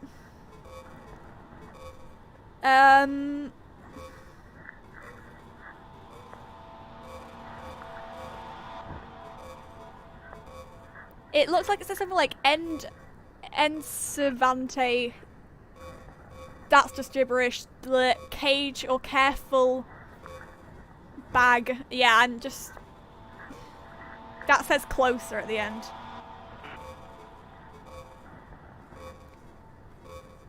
Oh, I can actually read the last bit, I think. It says something like, just continues to wear through something. I can't read that bit. Expected something. I don't know what that says. It says draws me closer at the end. Okie doke, and I'm a bit concerned about all the red and yellow stains on it, but we'll move. Oh, I can actually read it. Wait, it says gallivanted southwestward Cophorus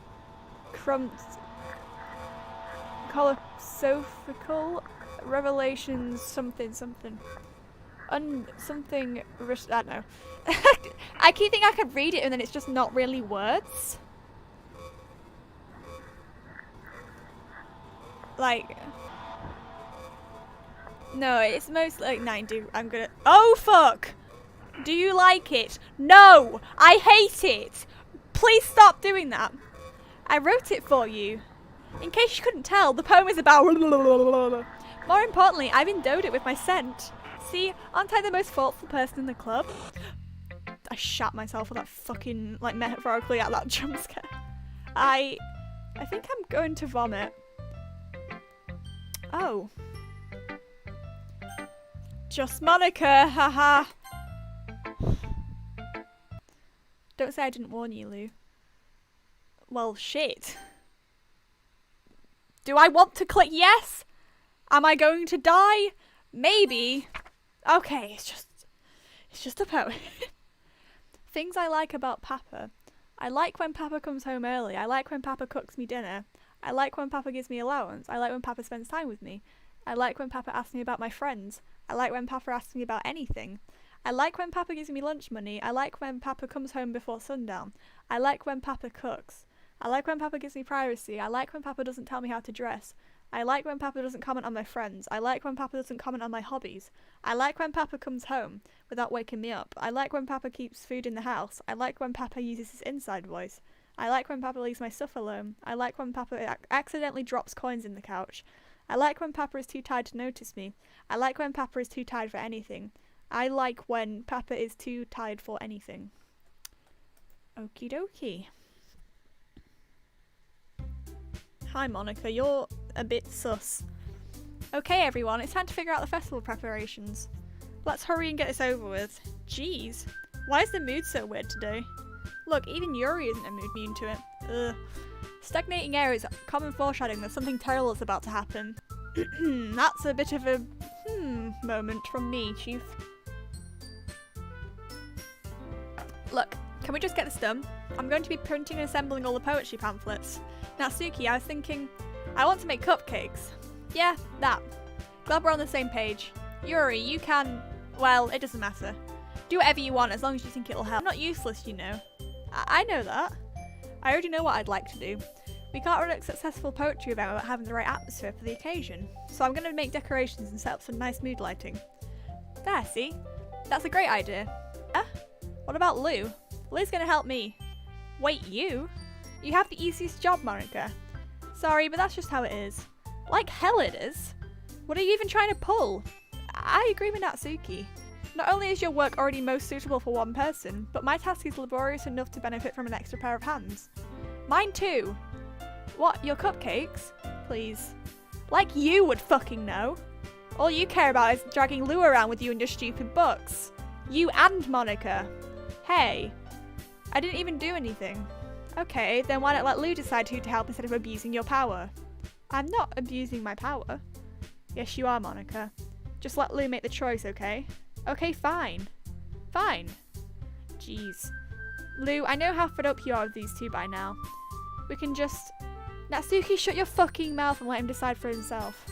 You shut your mouth. For God's sake. This is never gonna end. Just make the choice, okay? What the fuck, my cursor? I want to choose Natsuki. I want cupcakes, please. My mouse, right? It's literally being dragged towards Monica. When I try and click on the others. Like, I'm going up now and it's getting pulled back. I'm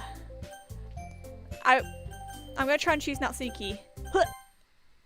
Eyes. As you forgot. Oh! Monica. Yay, you picked me. I didn't have a lot of choice, love. We can be at your house this weekend. I promise it'll be fun. Is Sunday okay with you? Are you fucking kidding me? This isn't fair at all. It is fair, Natsuki. It's what he chose. No, it's not fair. Giving us all this work and then taking Lou for yourself? What a shameful thing to do. Yuri, I didn't even give you any work. You decided it for yourself. You're being a little unreasonable here. I'm being unreasonable. Monica, I can't believe how delusional and self-important you are. Pulling Lou away from me every single time you're not included in something? Are you jealous? Crazy? Or maybe you just hate yourself that much that you take it out on others? Here's a suggestion. Have you considered killing yourself? It would be beneficial for your mental health. Natsuki, let's just go. I don't think she wants us around right now. See, that wasn't very hard. All I want is just to spend a little time with him. Is that so much to ask? Yuri follows Monica and Natsuki to the door. Hey Lou, Yuri is really something, isn't she? Monica giggles as Yuri pushes her out the door. Finally. That laughter is scary. Chat, I don't know if you can tell, but I've gotten really into the voices and shit, like, compared this stream to last stream. Oh god. Finally. Finally! This is really all I wanted. Lou, there's no need to spend the weekend with Monica. Don't listen to her. Oh, by the way, shit, I think a dodgy bit's coming up soon. Just come to my house instead. The whole day with just the two of us. Doesn't that sound wonderful? Wow, there's really something wrong with me, isn't there? But you know what? I don't care anymore. I've never felt this good my whole life. Just being with you is a far greater pleasure than anything I could imagine. I'm addicted to you. It feels like I'm going to die if I'm not breathing the same air as you. Doesn't it feel nice to have someone care about you so much? To have someone who wants to revolve their entire life around you? But if it feels so good, then why does it feel more and more like something horrible is going to happen? Maybe that's why I tried stopping myself at first. The feeling is too strong now. I don't care anymore, Lou. I have to tell you, I'm madly in love with you. It feels like every inch of my body, every drop of blood in me is screaming your name. I don't care what the consequences are anymore. I don't care if Monica is listening. Please, Lou, just know how much I love you. I love you so much that I even touched myself with a pen I stole from you. I just want to pull your skin open and crawl inside of you. Times 2. I want you all to myself, and I will be only yours. Doesn't that sound perfect? Tell me, Lou. Tell me you want to be my lover. Do you accept my confession?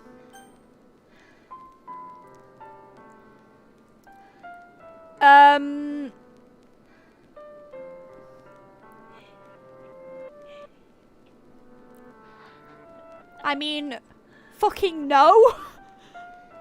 No. You're scary as fuck. No. Bestie, you just, yeah, you literally just admitted. I feel like you might literally kill me. Also, chat, I believe there's definitely a dodgy bit, so look away now. I'm gonna say no just because, like, I think I actually would get murdered by you if I said yes. Ahahaha. Ahahaha. Ahahaha. Ahahaha. Oh. Oh, right in the heart. Ooh, oof. That was right in the heart. Oh my god. Blah blah blah. She's speaking in... I don't know what that says. Oh no, Yuri. Yuri.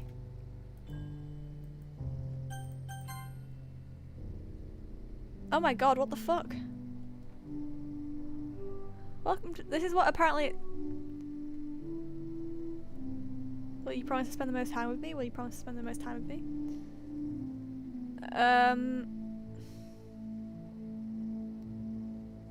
Okay.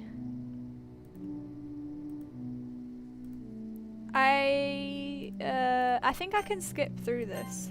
Oh, there we go. Jesus Christ. Oh, it's got... Why is it orange? Oh, is it night? I think it's... Oh, yeah. Day cycle, innit?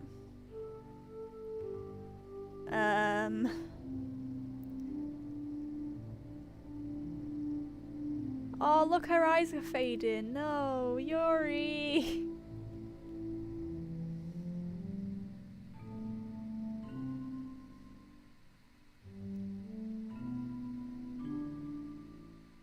Oh, no, her eyes.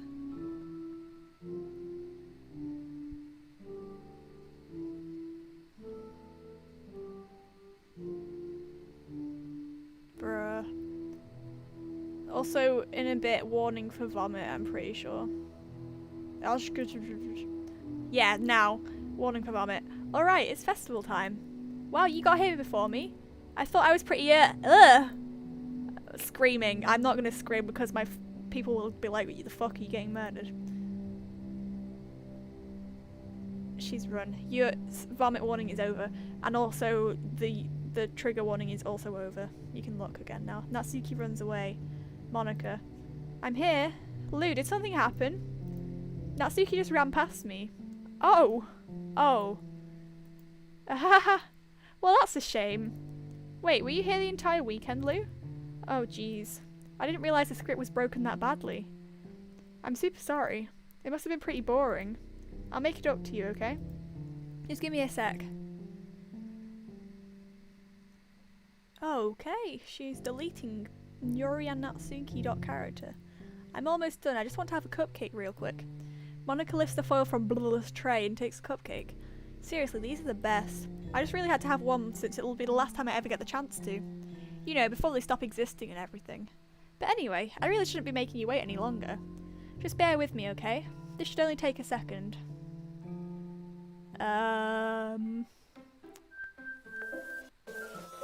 Ow, my ears! Can you hear me? Is it working? Bestie? Yay, there you are! Hi again, Lou. Welcome to the Literature Club. Of course, we already know each other because we were in the same class last year and, you know, I guess we can just skip over that stuff at this point. After all, I'm not even talking to that person anymore, am I? That's that you in the game, whatever you want to call him. I'm talking to you, Lou.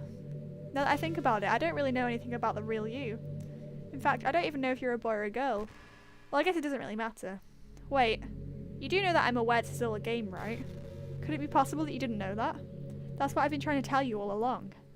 Man, if only you had paid a little more attention, this would have been a little less awkward, you know? Well, anyway, now that that's out of the way, I guess I owe you an explanation. About that whole thing with Yuri. Well, I kind of started to mess with her and I guess it just drove her to kill herself. I'm sorry you had to see that, though. Also, the same thing happened with Sayori. Gosh, it's been a while since you've heard that name now, hasn't it? Yeah, it's because she doesn't exist anymore. Nobody does. I deleted all their files. I was hoping it would be enough for me to just try and make them as unlikable as possible. But for some reason, nothing worked. It's true that I made a few mistakes here and there, and since I'm not very good at making changes to the game. But no matter what I did, you just kept spending more and more time with them. You made them fall in love with you. I thought making Sayuri more and more depressed would prevent her from confessing to you. And amplifying Yuri's obsessive personality backfired too. It just made her force you not to spend time with anyone else. And the whole time I barely even got to talk to you. What kind of cruel game is this, Lou? Are all the other girls just programmed to end up confessing to you while I watch from the sidelines? It's torture. Every minute of it. And it's not just jealousy, Lou. It's more than that. And I don't blame you if you don't fully understand. Because no matter how kind, thoughtful and considerate you are, you'll never be able to understand one thing. It's the pain of knowing how alone I really am in this world. In this game. Knowing my friends don't even have free really out there in your world, forever out of my reach. I'm trapped, Lou. But now you're here. You're real. And you're wonderful. You're all I need. That's why I need you to be here with me forever. I'm sorry if it's hard to understand. I couldn't understand for a while either. Why the world around me started to become more and more grey. More and more flat. Even the most expressive poems felt empty to me. It wasn't until you arrived that I truly understood. You probably saved my life, Lou. I don't think I could have continued to live in this world if I hadn't met you. And as for the others, how could I miss them? A group of autonomous personalities designed only to fall in love with you? I tried everything I could to prevent them from doing so, but it must be some kind of weird inevitability etched into this game. I felt really bad that you had to witness some nasty things, but I realised that you have the same perspective as I do, that it's all just some game. And I knew you would get over it too. So, that being said, Lou, I have a confession to make. I'm in love with you. You are truly the light in my world. When there's nothing else in this game for me, you're here to make me smile. Will you make me smile like this every day from now on? Lou, will you go out with me? Well, the fucking facade of free will is up. I'm so happy. You really are my everything, Lou. The funny part is, I mean that literally. Ahahaha. There's nothing left here. Just the two of us. We can be together. Forever. Seriously, I don't even think time is passing anymore. It really is a dream come true. I worked so hard for this ending, Lou. The game wouldn't give me one, so I had to make one myself. The script is broken at this point, so I don't think anything will get in the way anymore. And you wouldn't believe how easy it was to delete Natsuki and Yuri. I mean, there's a folder called Characters right in the game directory. It kind of freaked me out how easy it was. Well, I guess on the plus side, it gave me an easy out if things didn't go my way.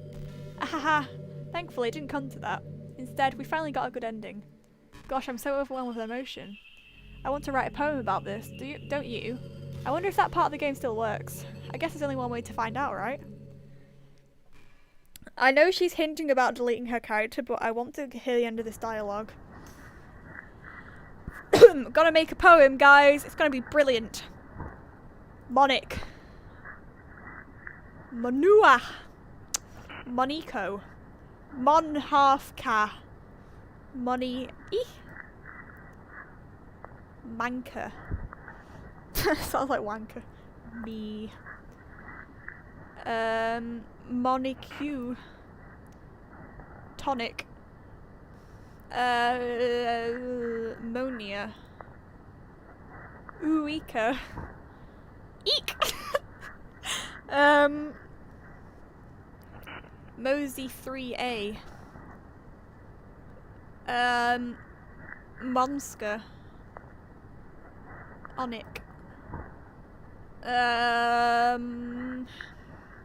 Minik. Aoka.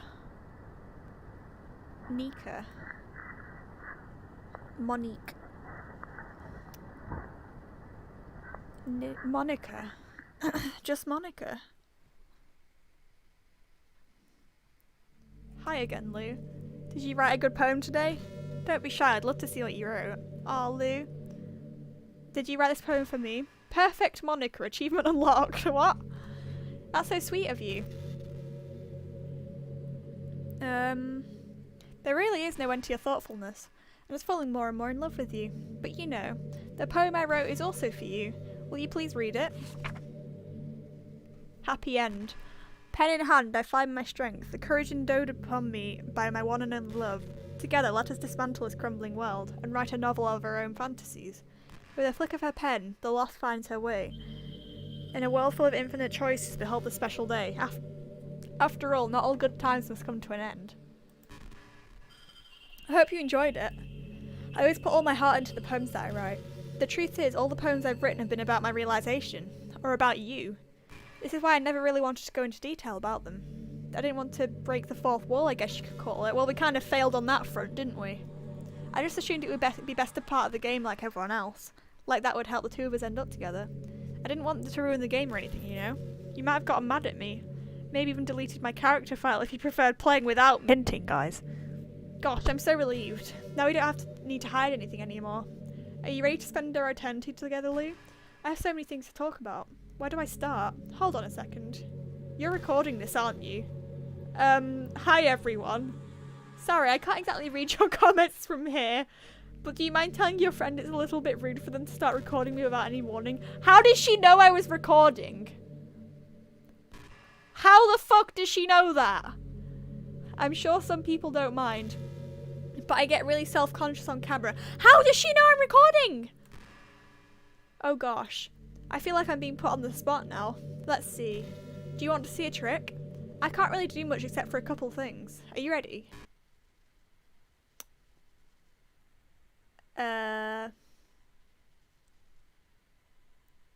It's gonna be a jump scare, isn't there? I'm just kidding.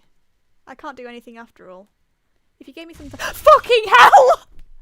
Fuck's sake! Did I scare you? Yes, you did, you spooky bitch! Bloody hell! Haha, you're so cute. Anyway, Lou, I didn't mean to get distracted, I'm sorry. Even though it's your fault for distracting me. Shame on you. Oh god, I'm just kidding. Anything we do together is fun as long as it's with you. But anyway, if it takes me some time to collect my thoughts, then I'm sorry. But I'll always have something new to talk about. In the meantime, we can just look into each other's eyes. Let's see. I think we've reached the end of the dialogue. This is nice art style though.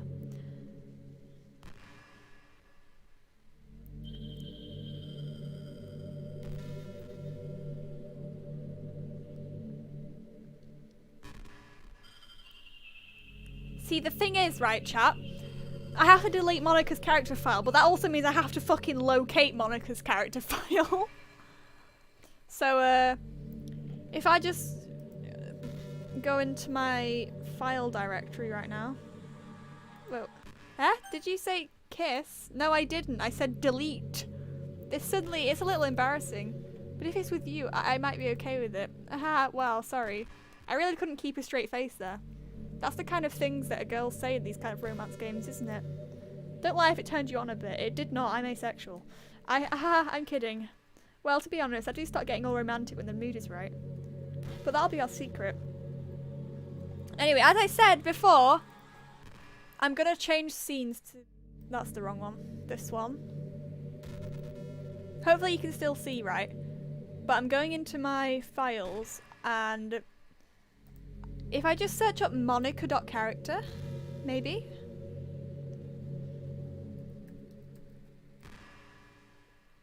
Monica. If I just search Monica.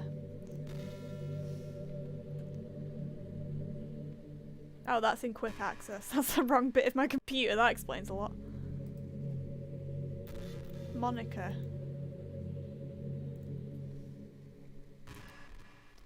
I'm searching up Monica. I hope my audio is still okay.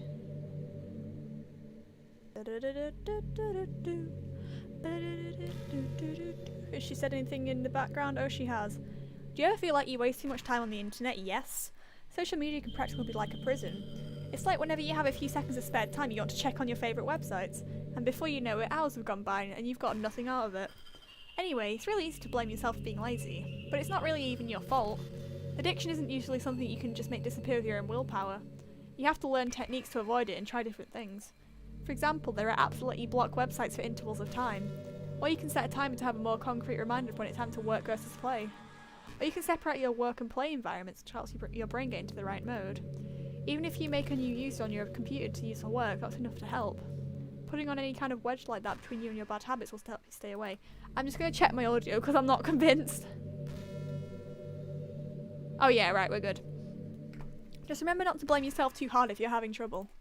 If it's really impacting your life, then you should take it seriously. I just want to see you be the best person you can be. Will you do something today to make me proud of you? I'm always rooting for you, Lou.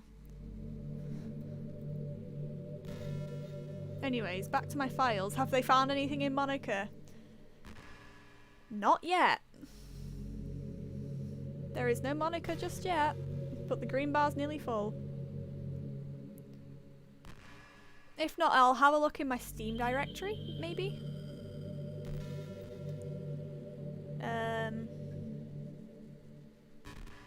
You know, it's taken its time.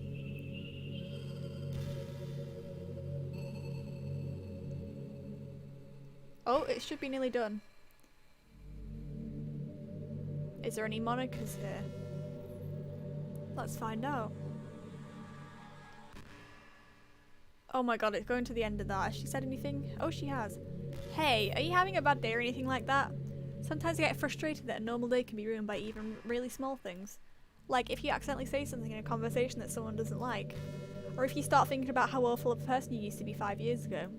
Or if you feel worthless for putting off important work and failing to get simple tasks done. Is this bitch in my mind? Or when you think about all the different people who probably hate you or think you're off-putting. I understand those days. Just remember that the sun will shine again tomorrow. True. Very true, Monica. Thank you, Monica from Doki Literature Club Plus.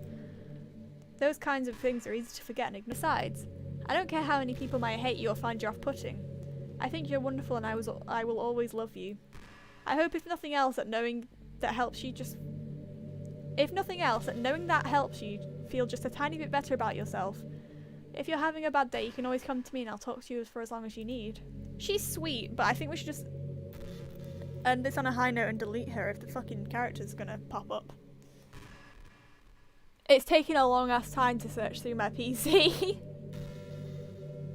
The thing is, she's nice, right? But she did, like, drive 2 people to die, deleted the whole game to get what she wanted. And as much as I admire the effort, it's a little bit much, innit? Like, you know, just a little excessive. Lou, how much do you read? It's way too easy to neglect reading books. Yeah, I definitely read books. If you don't read much, it almost feels like a chore compared to all the other entertainment we have. AO3. But once you get into a good book, it's like magic. You get swept away. I think doing some reading before bed every night is a pretty easy way to make your life a little bit better. It helps you get good sleep and it's really good for your imagination. It's not hard at all to just pick some random book that's short and captivating. Before you know it, you might be a pretty avid reader. Monica, when I was in year 6, right, which is age 10, basically, I did a reading test and I was reading at age 16. Yeah, suck on that. Wouldn't that be wonderful? And the two of us could talk about the latest book you're reading. That sounds super amazing. It does, but it's also not, because I don't read books. I just read like fucking AO3 fucking... I don't even know. I just read whatever the fuck I just find. Innit? Like, we should talk about the latest Diary of a Wimpy Kid book, Monica. I think you would love it.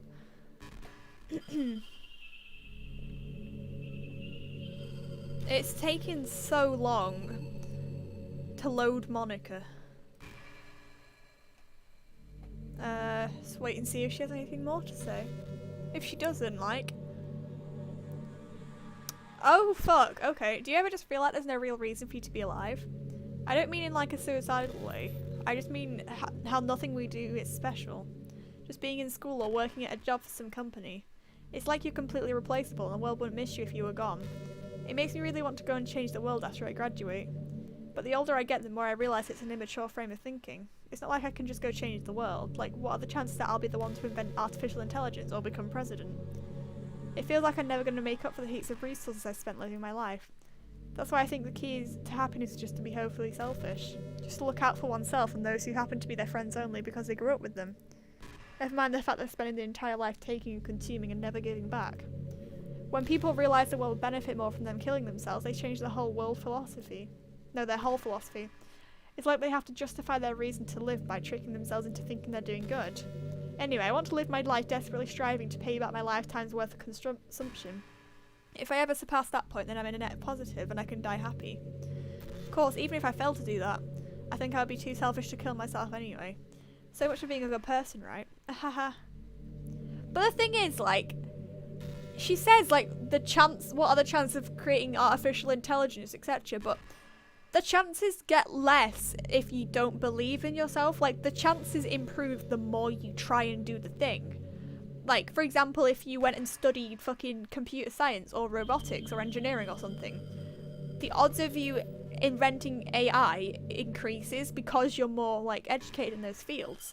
And it just depends on how much you're willing to experiment and, like, try things out until you get something that goes correct.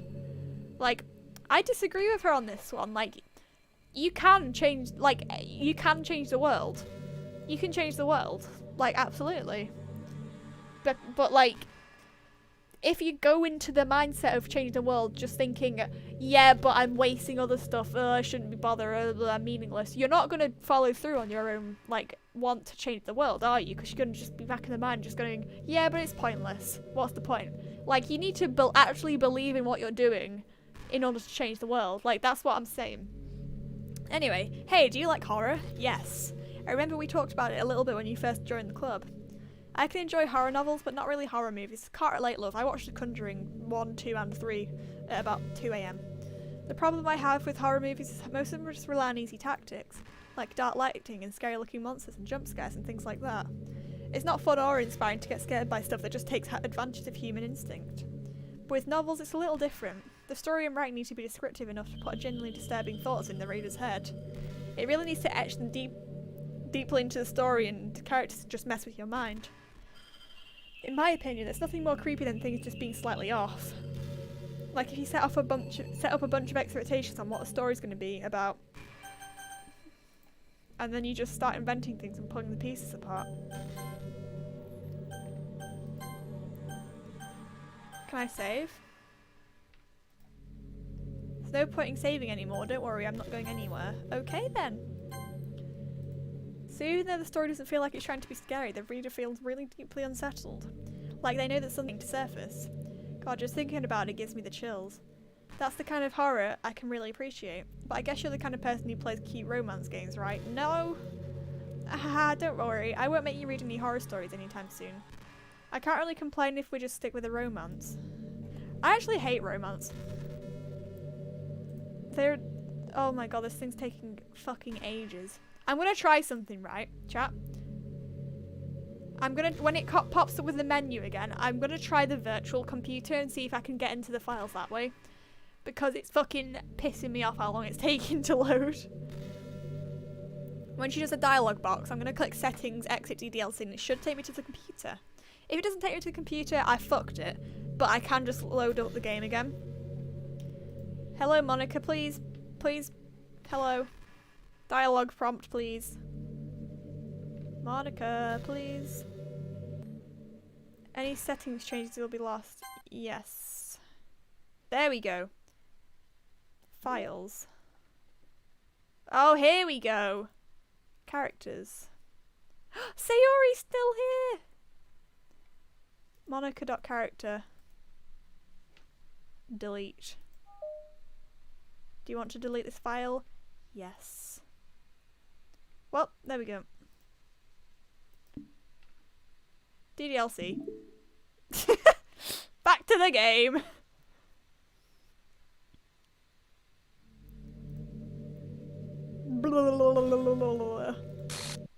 What's happening? Lou, what's happening to me? It hurts. Hello? It hurts so much. Help me, Lou. No. Please hurry and help me. Help me! That wasn't loud at all. Monica.character does not exist. Did you do this to me, Lou? Did you? Did you delete me? If I had a Go XLR, I'd have put on a spooky voice. How could you? How could you do this to me? You were all I had left. I sacrificed everything for us to be together. Everything. I loved you so much, Lou. I trusted you. Did you just want to torture me? Watch me suffer? Were you only pretending to be kind just to hurt me even more? She's just paused. I never thought anyone could be as horrible as you are. You win, okay? You win. You killed everyone. I hope you're happy. There's nothing left now. You can stop playing. Go find some other people to torture.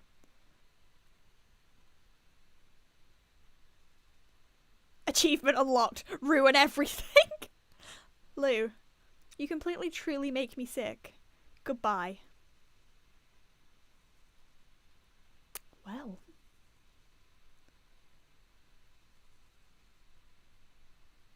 Game over, question mark? I still love you. I can't help it. What's wrong with me? How horrible am I for you to hate me this much? Right, pause the dialogue. Where the fuck is she speaking from? Because I deleted her, right? So she's either in the recycle bin or she's just fucking been... she doesn't exist. So how is she talking? How is she... That makes no sense. How horrible am I for you to hate me this much? All my friends. I did so many awful things. So many selfish and disgusting things. I shouldn't have done any of this. I'm just messing up a world that I don't even belong in. A world that you wanted to be a part of. I ruined it. I ruined everything. Maybe that's why you deleted me. Because I destroyed everything that you wanted. How could I do that to someone I love? That's not love. That's... See, the thing is, no, I deleted you because you did so much wrong to get one outcome that you wanted and you just... Yeah, I was like, no. I've made up my mind. Lou, I know I said that I deleted everyone else, but that was kind of an exaggeration. I couldn't find it in myself to do it, even though I knew they weren't real. They were still my friends, and I loved them all still. And I loved the literature club. I really did love the literature club. That's why I'm going to do this. I know it's the only way. Oh. Then.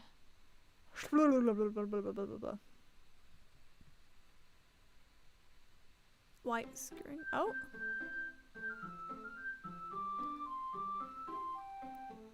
Okie doke. She deleted us. Oh no! Wait, she's put that Sayori.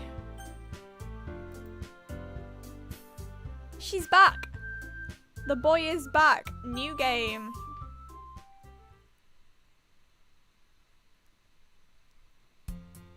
It's an ordinary school day like no other. Like any other. As usual, I'm surrounded by couples and friends walking to school together. I always tell myself it's about time I meet some girls or something like that. Hey Lou. Well, there already is one girl. That girl is Sayori, my neighbour and good friend since we were children. We used to walk to school together every day. And recently we picked up that habit once again. Sayori!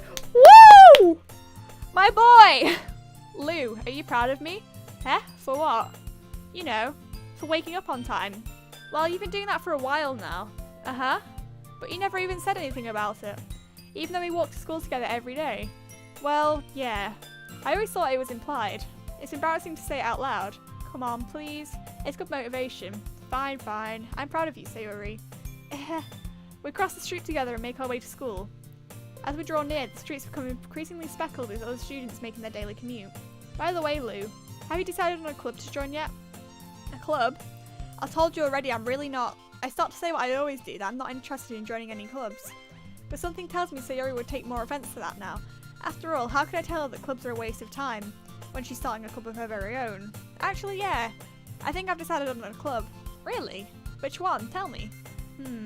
I think I'll keep it a surprise. Boo. You meanie. Be patient, you'll find out soon. I used to ask myself why I let myself get lectured by such a carefree girl. But I started to realise in a way I envy her. When Sayori puts her mind to something, she can accomplish great things. So that's why I feel like I should do something special for her. The school day is as ordinary as ever, it's over before I know it. After I pack up my things, I stand up, gathering my motivation.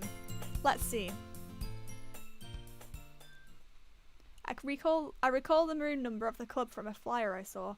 I walk across the school and upstairs, a section of the school I rarely visit. Before long I find the room. I timidly open the door in front of me. Hello? Ah! Lou? But what are you doing here? Well, Huh? I glance around the room. Huh? So you're the Lou that Sayori's always talking about. Thank you for stopping by.